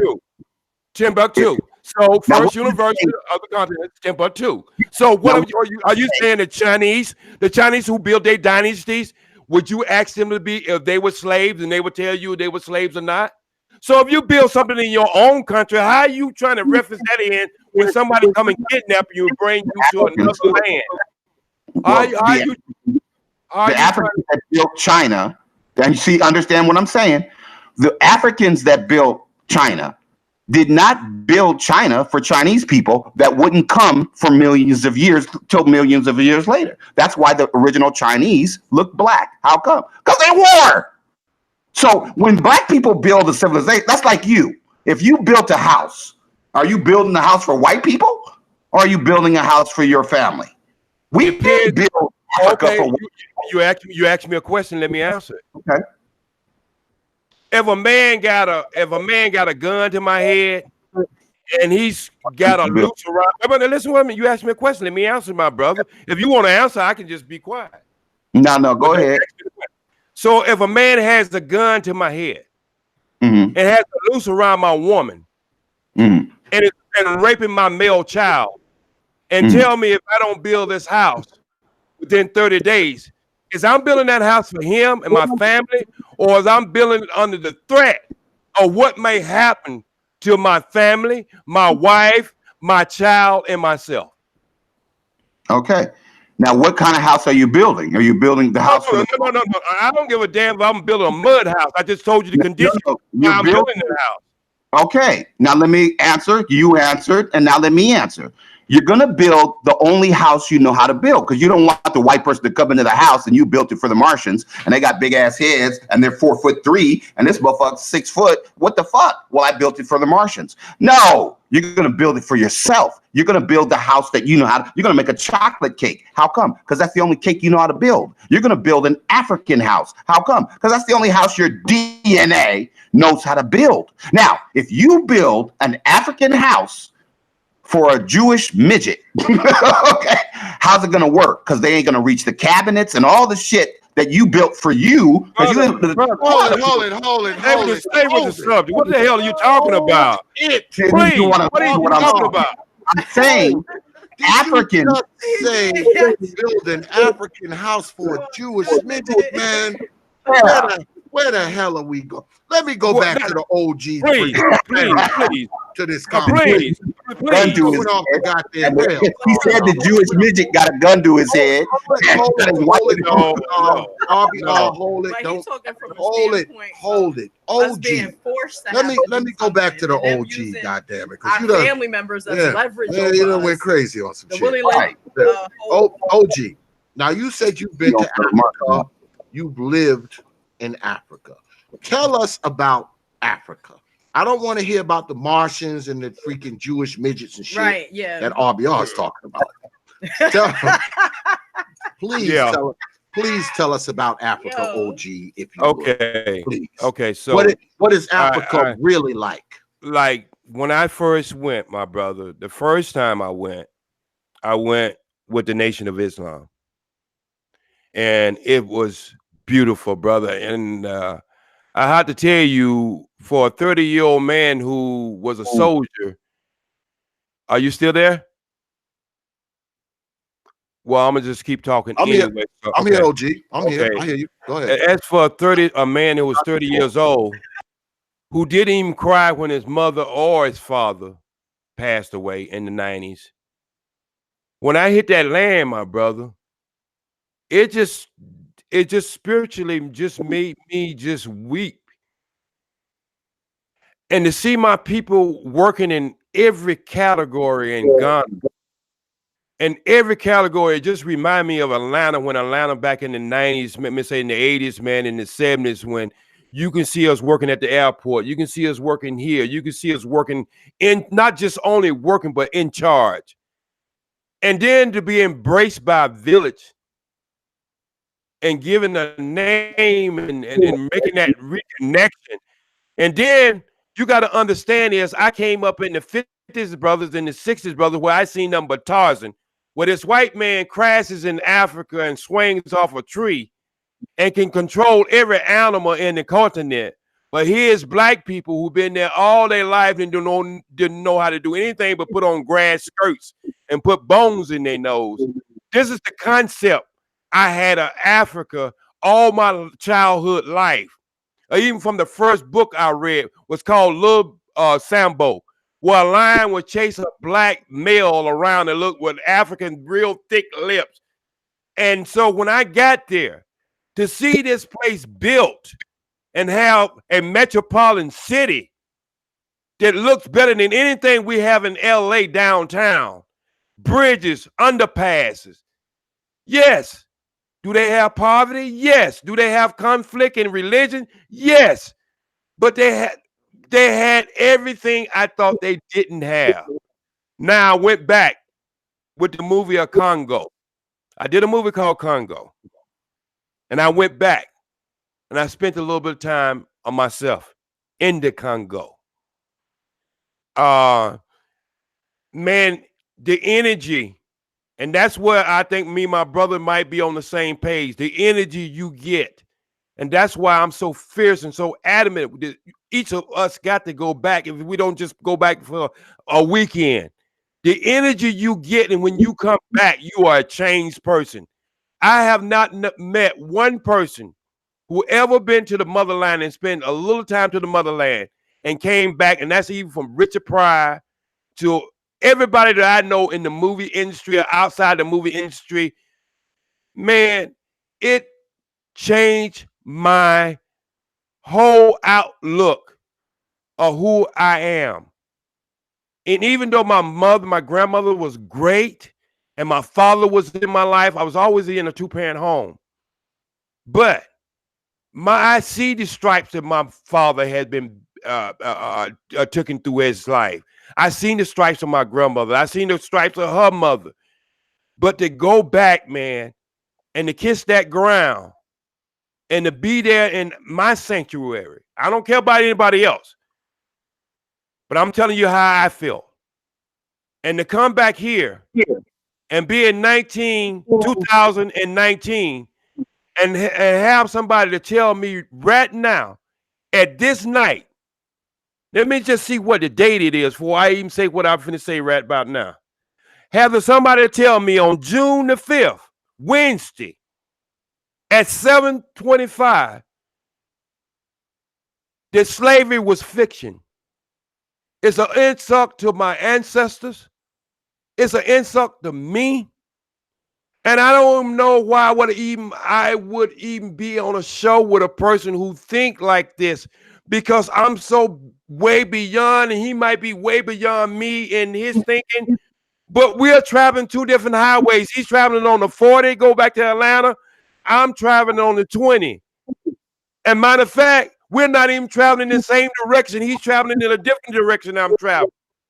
And for him to say what he just said now, I really don't. I respect him as a man. I respect him for his own journey, because we all have our own journey. But for him to deny what we went through in this country, when I had my grandmother to tell me that certain people in her family had to make love or have sex, forced to have sex with sons. This ain't something I had to look at some damn roots. Alex Haley, who was in the CIA, who didn't even write the goddamn movie. This is somebody in my family. We got a book about as thick as any Bible you got. We keep a journey. My great aunt had 28 kids, only 7 from being the world Guinness Book of World Records. My mother had 18 to live, but she had 22. And for a grown man to tell me that at 50 years old that all this was a hoax, man, I don't know how to take that, my brother. Now, R.B.R, brother R.B.R. Yes, well, it's hold it. Really. Hold it. Go ahead. Respond. But I don't want to hear Okay. Russians, Russian bots. You don't want to hear no truth. No, I don't want to hear about no Russians and none of that shit. None of that truth. But Here's what the OG just said, please. Yes. Now let me address what he said. I said that the $40 million NBA players were slaves. And he said, how could you say slavery didn't happen? How could you say slavery was a hoax? No, I said that the NBA playoffs is not slavery. They're not $40 million slaves. The book, the concept, the idea, do they really think they're slaves? No. Are they really slaves? No. They're $40 million basketball players. They're not slaves. The people who built Africa did not think they were slaves. That doesn't mean that after they built Europe and Asia, that white people didn't say, well, shoot, slaves didn't lie about it. Of course they're going to lie about it. I didn't say that white people didn't lie about black people being slaves. I didn't say that white people didn't treat the NBA players like slaves. I said they weren't. They didn't think of themselves as slaves. They didn't. They thought of themselves as people who wouldn't survive if they didn't build a civilization, if they didn't build educational institutions and systems and a democracy. They would not have survived. How come? Because no population has ever survived without civilization, education, morality through religion. They always went extinct. If they didn't have a political government, they went extinct. How come? Because they usually killed each other. So what I'm saying to the brother is, yes, white people want you to think that you're a slave. They want you to think that they forced you to build Africa 4 million years before white people existed. Okay. And we all believe it. How come? Because they control 98% of the media. And so they've told us that Santa Claus is white and Jesus is white and the NBA players are slaves and that black women are garbage and that black men are Pookie and Ray Ray. And we believed them. How come? Because they were white and they were saying that white people were superior. Should we look? Jesus was white. Yo, Tarzan. See, Tarzan was the king of all of Africa.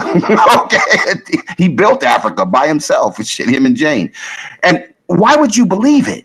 Well, because they're white. And since we come from a culture that would never make up a story that was so cockamamie and ridiculous, I'm sure they wouldn't do it. They're superior, so they certainly wouldn't lie to us.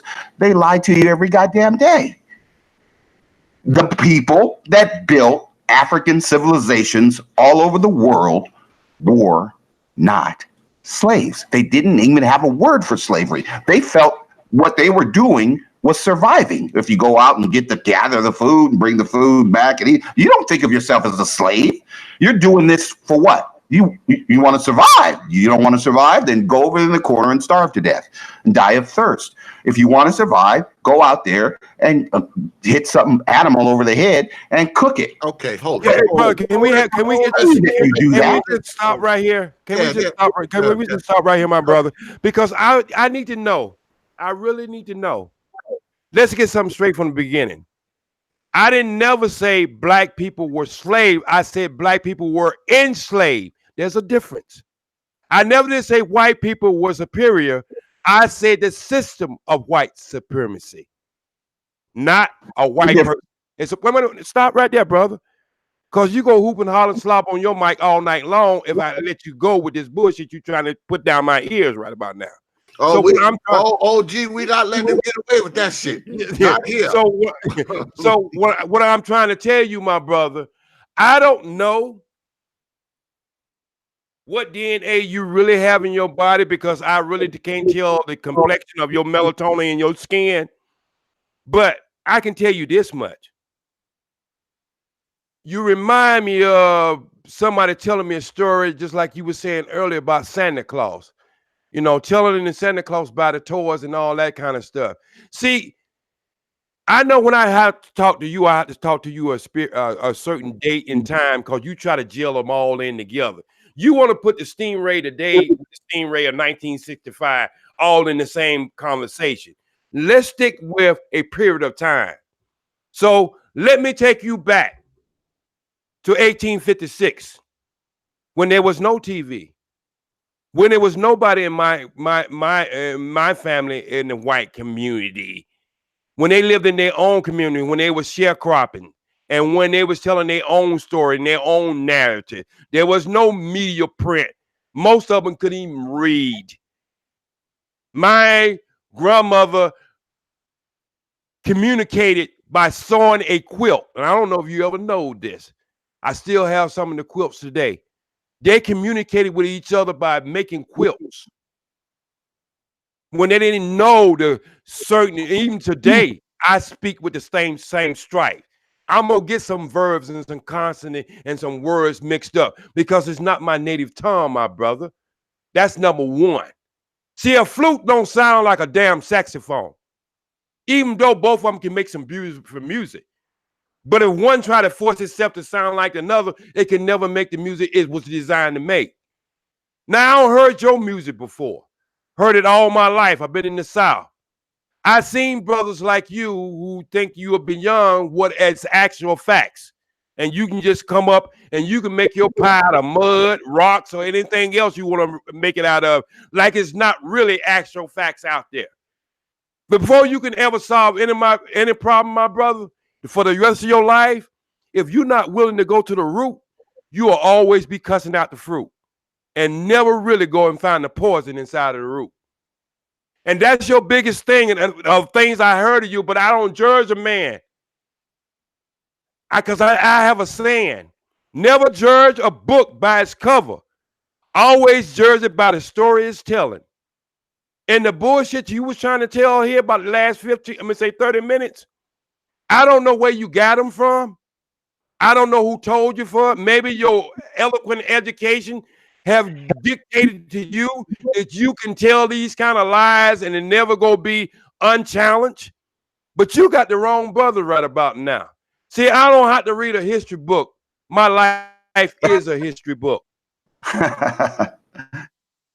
That's funny.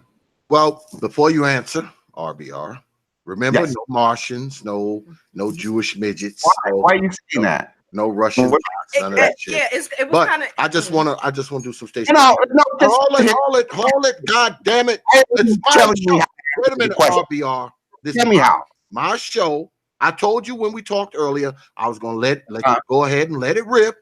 I said, except for anything that doesn't make my argument. I can let it rip. No. They don't make my argument.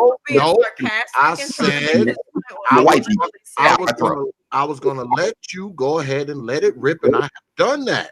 I have let you You're say telling me what how to say. you That's not the definition of let it rip. I just don't want you to talk about Martians and shit. Wait, can I You're ask giving me the bunt sign. Talk about Martians and shit. Let it Well, rip. let me do some station identification, then you can say whatever you want, all right? Okay, then I can bunt. You're listening to Powers of power. Powers of power. Powers of right power. here Powers of power. on the T.P.O.T YouTube page. Tonight, we have the OG J Speed 60 and, of course, the infamous R.B.R. talking about Martians and shit. But this is good shit. And if you didn't see this live, you're missing good stuff. Yeah, you're missing it. So you need to stay tuned. And guess what? Look down there. If you want to subscribe to either one of these brothers' channel, the OGJ Speed channel is down there, and RBR's channel is down there. Go ahead, subscribe to the brothers' channel, show them some love. I think they would appreciate the subscription. Yeah. And when you get there, tell them OX sent you. All right. Can All I ask right. the brother R.B.R. one question? When you were bringing up, like the midgets and the Jewish people and Yes. the Martians, were you doing it from a standpoint of being kind of like sarcastic, like bringing in sarcasm into it to make a point, or was it literal? I think that's the point where everybody kind of Metaphor. It's metaphor. metaphor. You Okay, feel- so then yeah, it's now don't- you can make people kind of come back to understand. Yeah, because you don't make civilizations for people who haven't shown up yet. Okay, white people wouldn't come to Africa until 4 million years after civilization was created in Africa. and after So- being civilized. So how could they create civilization for a race of people that they didn't know even existed? They couldn't have. So they made it for themselves so they could survive. Now, when they made another society in Asia, they didn't make that society for people that would come here 3 million years from now. They didn't, I don't even know if they had a concept like that. Most us today, if scientists said in 100 years there's going to be another race, would you believe them? Hey, we better make, how tall are they? What kind of houses do they like to live in? What kind of food do they like to live in? Let's get ready for them. For when they get here in 10 million years, everything will be ready for them and they can lie and say they created Africa. No, you wouldn't do that. Why? Because you wouldn't expect somebody to come here from another race. You're thinking, I'm going to make this for me.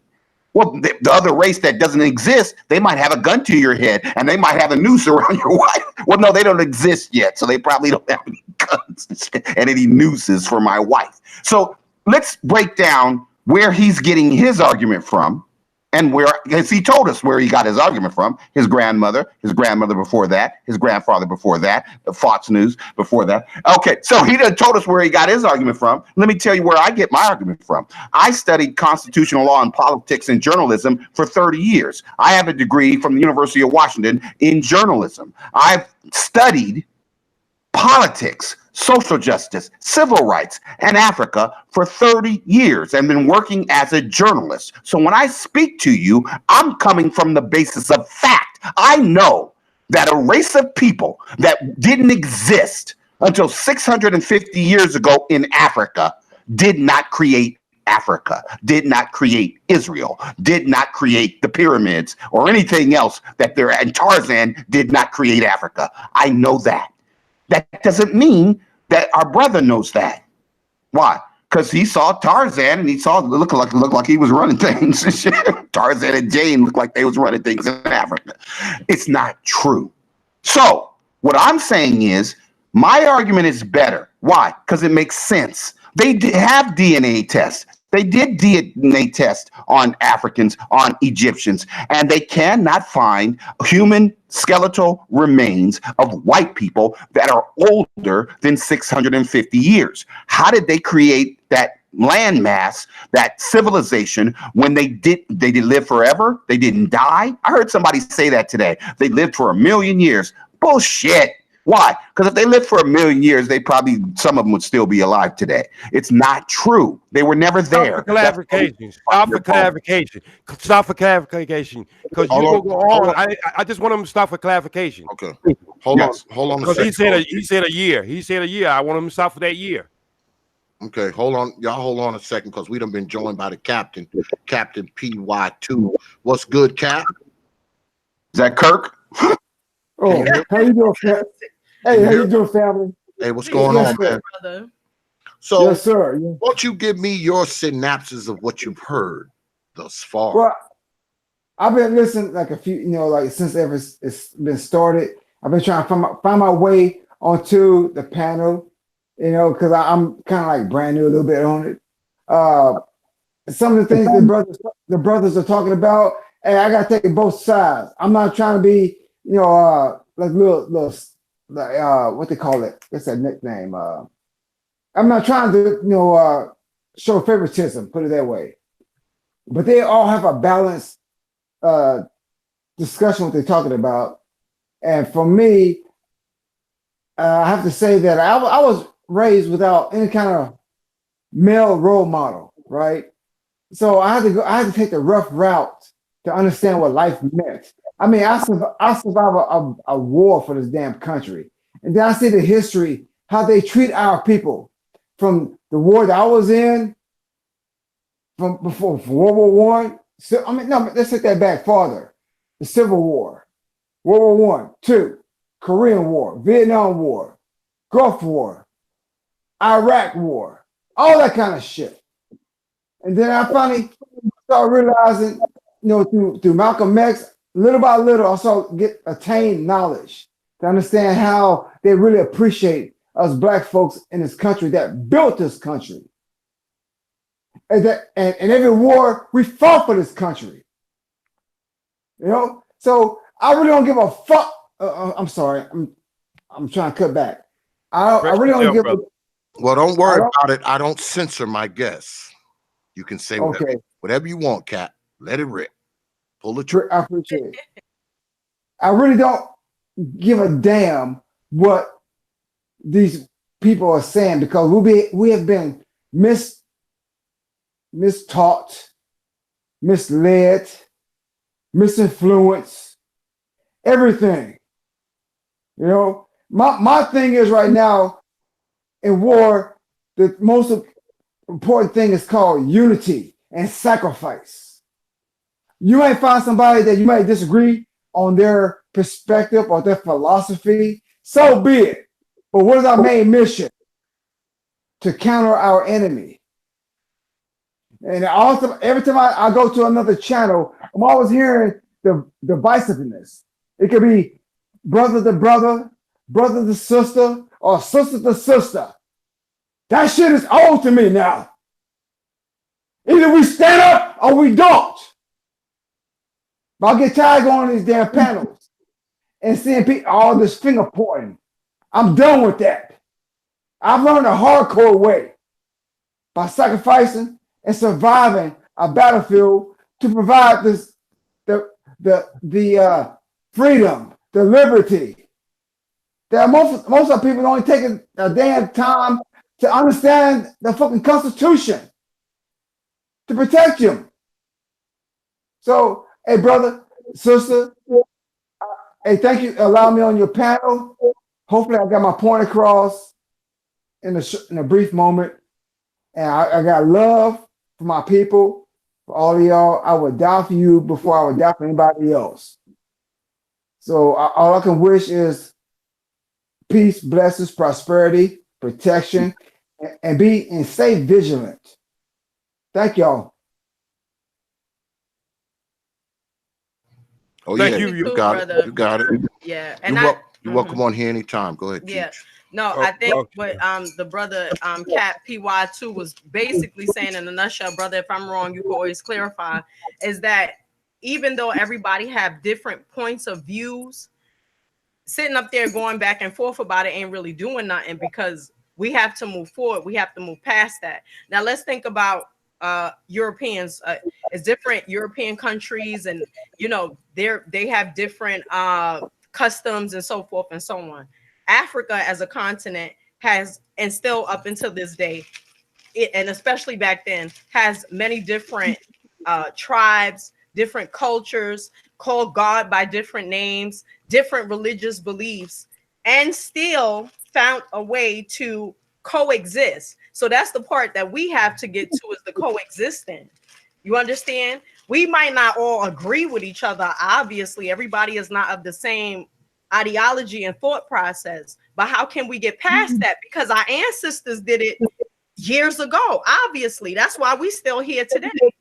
So how do we go to that resolution? How do we do that? How, like the brother was saying earlier, okay, we got to get the young people, you know, together, get them on point. How do we do that? Because we can't be teaching them debate, and they'll go butt heads over any damn thing, over a color, over a flag, over if you red or if I'm blue, and all of this stuff. But they can't see the older ones doing that too, you know, about different things. And especially if we're not understanding where each other's coming from. Like I said, when the brother said what he said earlier, BMT, everybody was like, wait, he's talking about Martians and stuff, but you were being sarcastic. You were trying to prove a point. You know what I'm saying? And when you were bringing up certain things about slavery, you know, OG took it a certain way, because he's like, nah, man, like I got proof, you know, from my great grands and so forth and so on before me. It's not so much that y'all in a disagreement, y'all just coming from different points of views. You understand? But if the younger ones see all that headbutting, they ain't go follow none of y'all. They ain't go follow none of us, because they gonna be like, it's bullshit. They're not even about what they saying. Right, that's why I want them in the front. I know y'all are, but I'm saying that's how it's gonna look to the younger generation. Right. They ain't But see, go to Africa. They ain't even gonna want to come and sit at a meeting and get any knowledge from anybody. They got to see that the people that's from the nation, people that's in the Yoruba tradition, people that's in that follow Islam, is Sunni or Sufi or whatever, or Christian or Baptist or whatever, that there's some unity. Where are the elders to teach the children basic stuff, basic morals? It don't even matter how you choose to praise the Creator or give thanks to your ancestors that came before you. What are we gonna do to move past that? We have to move past that. They hungry for knowledge, but at the same time, they're hungry for guidance. So where's the guidance? You understand? We could sit and debate all day. Everybody do this. Sinetta do it. Light do it. Everybody, Kumar, everybody debate all day. I don't do debates. So we have to get, exactly, it got to be moving past that. What are we doing? Let's talk about the youth. What are we about to do? What knowledge are we going to give to them? So I don't do debates. That's number one. When you go on my channel, I offer everything on my channel free. That's number one. My content is about health. My point of view is about health. The only reason I got offended is when someone if you're a woman, you got raped. If you're a woman and you got raped, and somebody came on and you was telling your story about you being raped, and someone wanted to use a certain approach to it, inappropriate, or they thought it was appropriate, that's something you don't take funny, because that is a personal experience. Now, if you want to know about what I do, let me just say this much. Then you will understand me a lot more. Not one general would go in front of his adversary, another general, and giving him strategy. I leave my personal telephone on my channel. That's not a damn telephone number to a cellular phone, because I don't carry a cellular phone, because I speak on health. So what I'm trying to tell you, I would never get on the YouTube in the first place and teach anybody about strategies other than about health. But the war that we are in and that kind of strategy, you will never hear from me on the YouTube. That's a private meeting. That's a private gathering. That's a thing that I call code. So if you take my life experience and I think you're taking it and you're making it taking it lightly, and you are using it and you just being facetious or whatever you may be doing, I don't take stuff like that lightly. All the people who have trained me never took it lightly. All the people I learned from never took it lightly. You got to understand, you can't walk around with Dr. Khalid Muhammad and not have a little debate in you. This is where grown people talking. As Bernie Mac say, I ain't trying to with cookies and milk, milk and cookies, you know what I mean? So sometimes when we are OGs, it's not really even for the young people, but to go and check out our channels where we're really giving our information, where we're really not really way up or way down, where we are totally concentrating on the information and the content we're trying to give out. But this is just brothers, sisters talking to send you into the direction for whatever dessert you like or whatever food you like to eat. You should have different choices how you want to entertain yourself with your meal.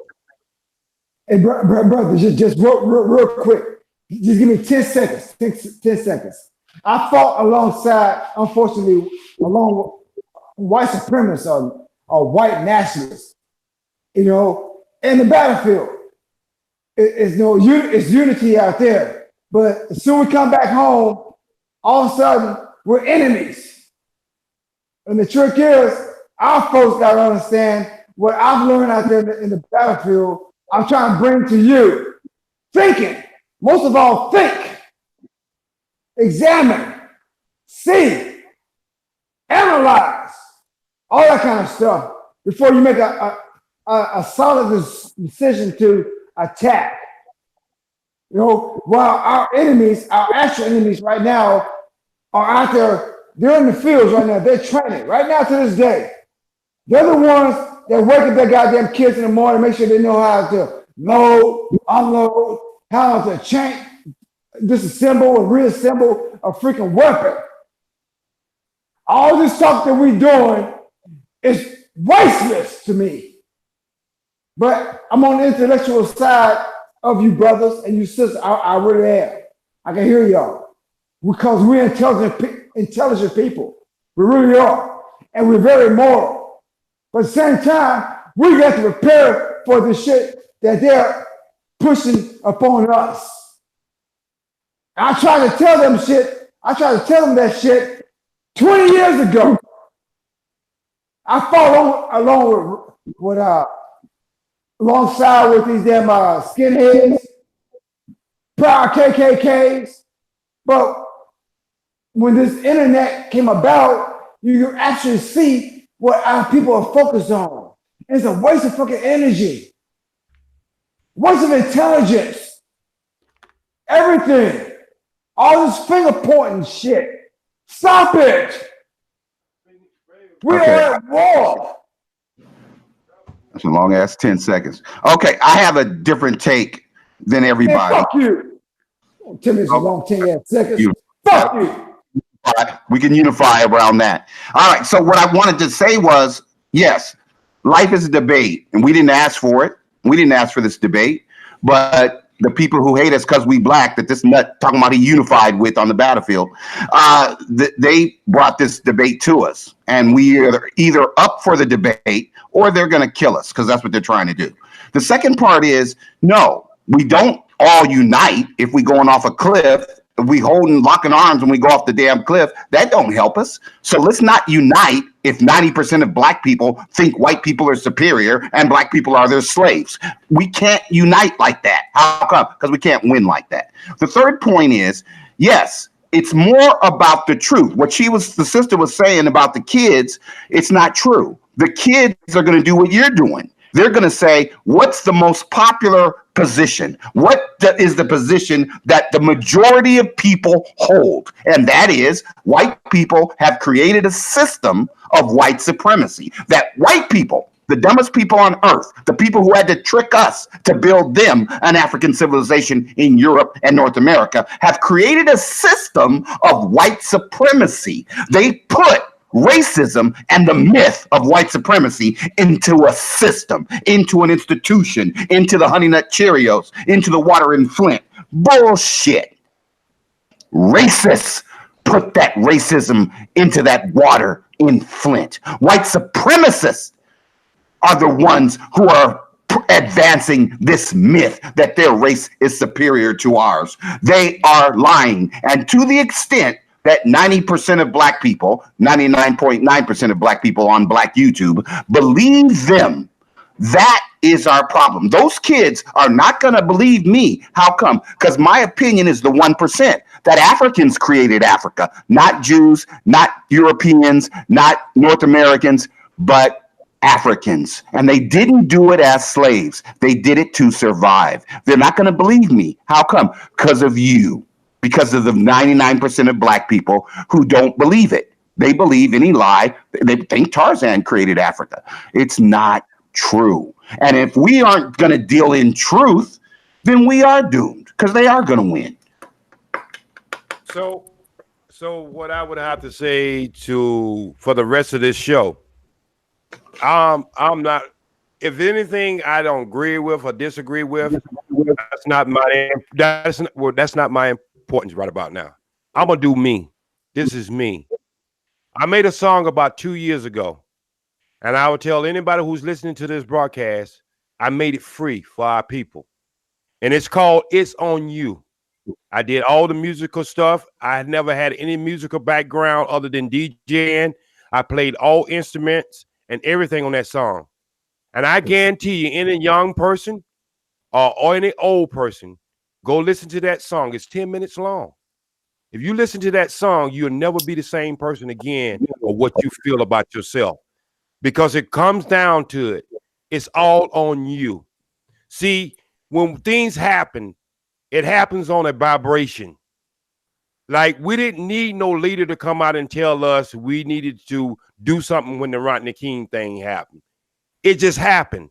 All us felt this at the same time. Matter of fact, 2 minutes after the verdict came down, we had an earthquake in LA. That just show you how powerful we are. Nelson Mandela told Carl Nelson, who was the first man to interview him, if black people know how powerful they was, we can turn the world upside down. I'm not a victim. You got to understand. I lived a good life, even though some people would call it a struggle. But to me, there's no failure in my life because I go on steps. Every time it's like a baby. When a baby falls, it don't deter the baby from learning how to walk. It just shows the baby the balance of life. And sooner or later, he'll take that first step and that second step, and he'll be running so fast, he's about to fall again. But it's showing the balance of life. So that's what my life is about now, is giving to my community. I don't really need to give you a history lesson. What I need to give you is what I can put the information out there, but I can't make you drink it. I can't take you to the water, make you drink it. But I can put so good of information. A brother who only went to 2 years of technical college and went through 12 years of high school. I wrote an African Constitution that's been out there on the net for almost 3 years now. For a brother who probably gave over 75% of his money to his community and raised his 2 last kids pretty much by himself, and that's including a young lady who's still 20 years old and still a virgin today. Well, I'm not perfect, but I'm telling you, my life has always been around positive people. I don't care if it's black, white, blue, green, or whatever. I don't change and wear a mask just because I'm in company of other people. I show people who I am in the inside and the outside. I'm not coming there for conflict, controversial, or anything. My whole thing in life for the rest of my life that I'm going to live is going to be to help my people. Young, old, short, skinny, or fat. I'm going to put the information out there for you freely. I understand where this country and how it was built and where it came from. I understand my people. I grasp, because when Elijah Muhammad started the Nation of Islam from the Garden Knights, because the Garden Knights was started first, one of the things he had to do is raise his women up to a high standard, because he always told us as brothers that you can never go no higher than your woman. If your woman is in a bad condition, the community is in hell. You can go to a community where women are doing great, and even though the men's might not be doing great, but the community is still almost intact. But if you go where there's nothing but loose women and the women's are in hell, that community is raggedy. But I don't want to focus on the negative. I always look at the water being half filled versus half empty. So that's my whole mission in life. And if you listen to my song, you'll see what my mission in life is. It's to help others, love others, let others know to learn self. Don't learn it through me. Learn self. If you want to know God, you don't have to practice no spirituality. The only thing you have to do is live a clean life and look in the mirror and you see God every day. That's me. Well, on that note, which is a damn good note, we're gonna bring this to a close. I appreciate the OGs coming on tonight. I really do. Like I said, we're gonna have to continue this though, OGs. We might go have to do another. We have to do a part 2 to this, man. Most certainly. Yeah, we're gonna have to do a part 2. You willing to come back, R.B.R. or what? Oh, definitely, definitely. Yeah, we're gonna do an R.B.R. What about you, Cap? I'll do my best. Okay. R.B.R. but don't try that little slick ass little. That's true. Right there. Don't worry, I'll try to wrangle him in as much as possible. It's not easy to wrangle in, brother R.B.R. It's a very strenuous thing. But definitely, he wouldn't say this to my face. I know that. But go ahead, brother. I'm sorry. I apologize. Well, if you brothers are willing to come back, we got to do another OG part 2. This was good shit tonight. I mean, it went by so goddamn fast. Yeah, it don't even seem like it. I appreciate you coming on, Cap. You were kind of impromptu coming in, but that's all right. Thank you. I'm gonna make sure I put your channel in the description box when I do the mix down tonight. So if you want to listen to more of these brothers, look down here in the description box, because by now the Cap's information is in there too if you're watching the playback. But look down in this description box, you will see everybody's channel in the description box. Go ahead, subscribe to the damn page. Black ass might just learn something. Even R.B.R, you can subscribe to him and you still may learn something. Yeah, you still may learn something listening to R.B.R. So yes, sir. Yes, sir. Make sure you hit those links and subscribe to all these brothers. And I want to thank all of y'all for coming on tonight. Like I said, we got to do a part 2. You Cap, you OG, and you too, R.B.R. So now that we done wrapped that up, I'm gonna say this. I got a lot of respect for the OGs. Okay, I just do. Okay, I was brought up and groomed around OGs, man. I mean, that's who I was around all my life when I was a young guy. One of my closest friends is an 80-year-old man that lives down the road from me right now. Okay, he's one of my closest confidants. I learned a lot of shit from the OG, and he always gives me wise advice. He never tells me any bullshit. Okay, the man's been on the earth for 80 years, so I know already coming in off the rip, he know way more than my black ass do. So I take what he says to heart and I take it to mind, and I've always had respect for the OGs, and I still do today, even your ass, R.B.R.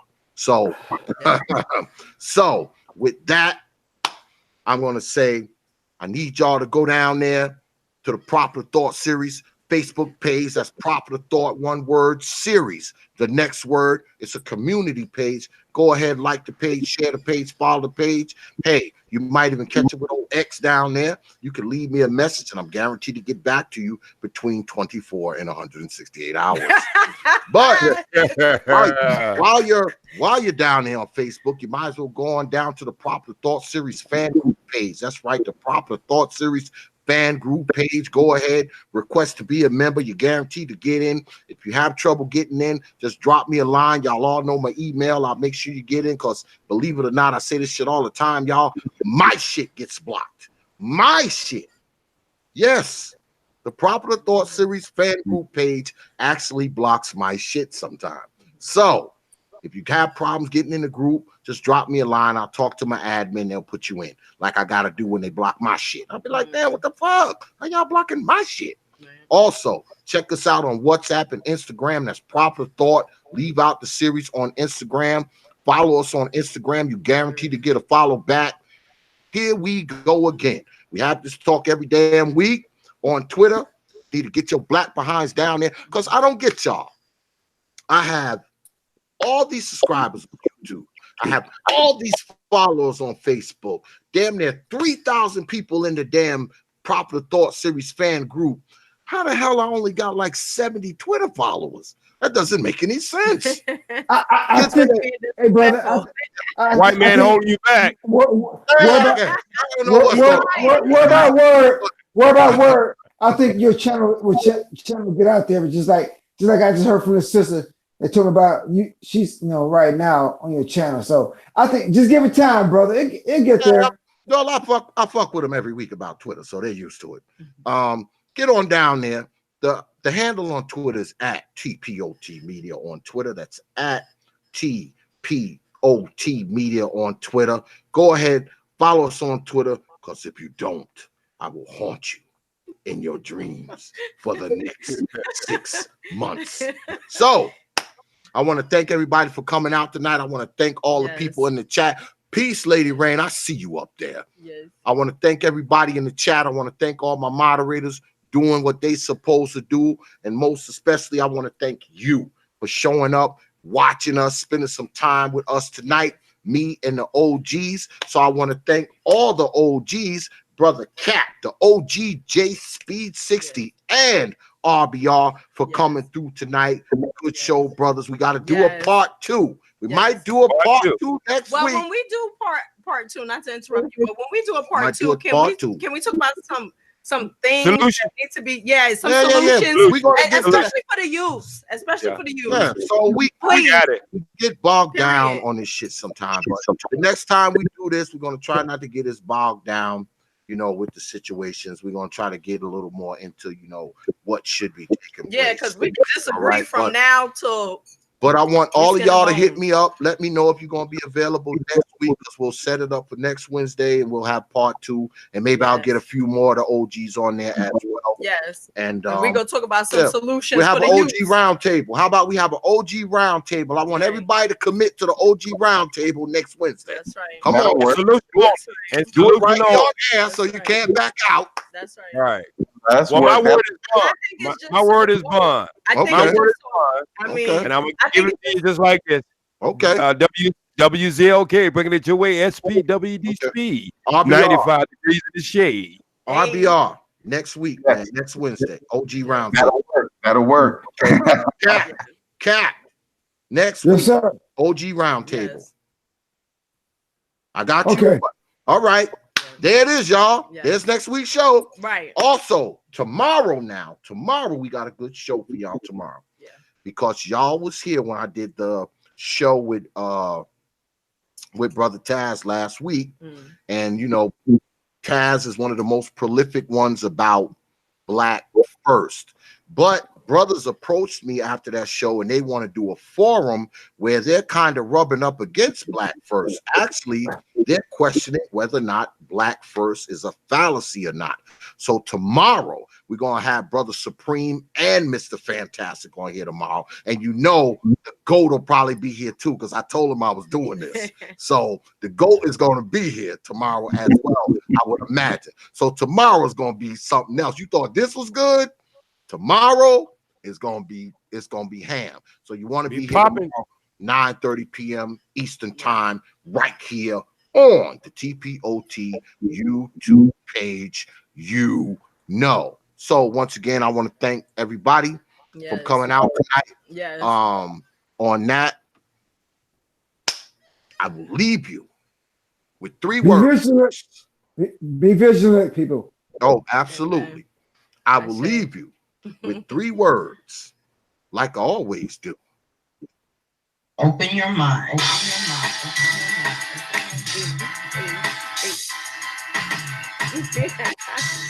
Thank you, brother. Blessings. The prophet of God. I'll see y'all all next week.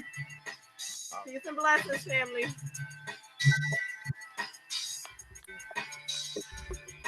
Peace, folks.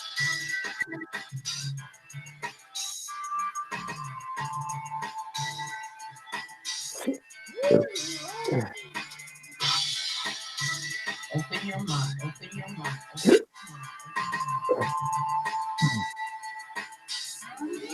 I'm dancing to the tune inside.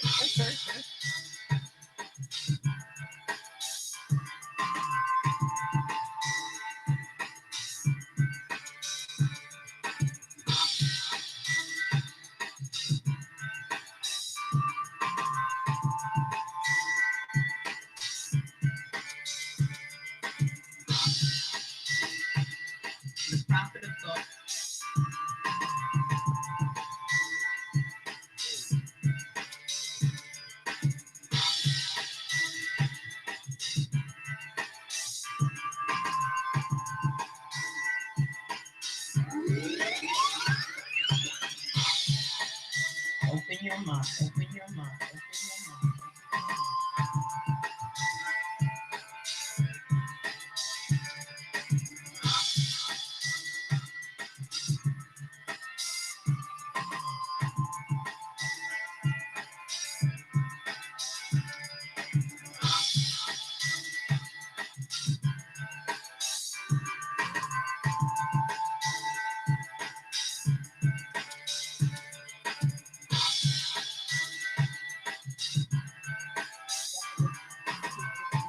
Open your mind.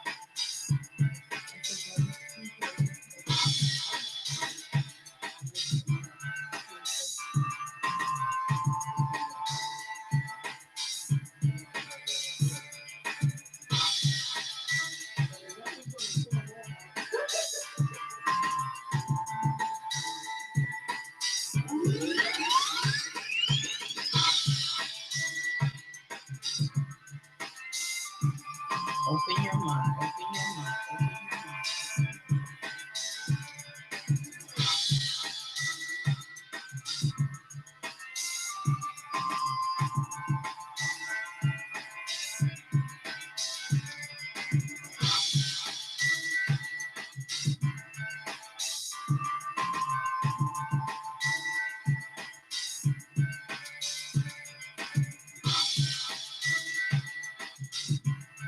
The prophet of thought.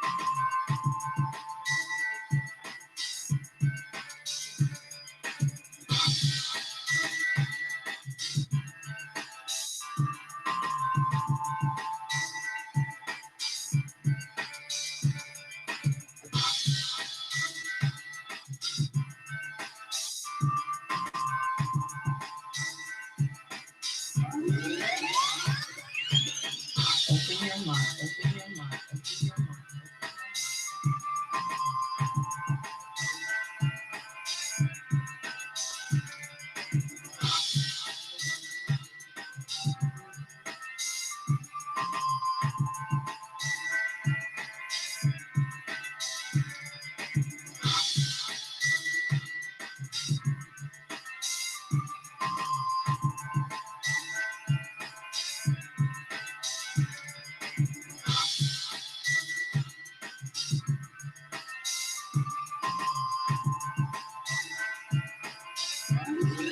The prophet of thought.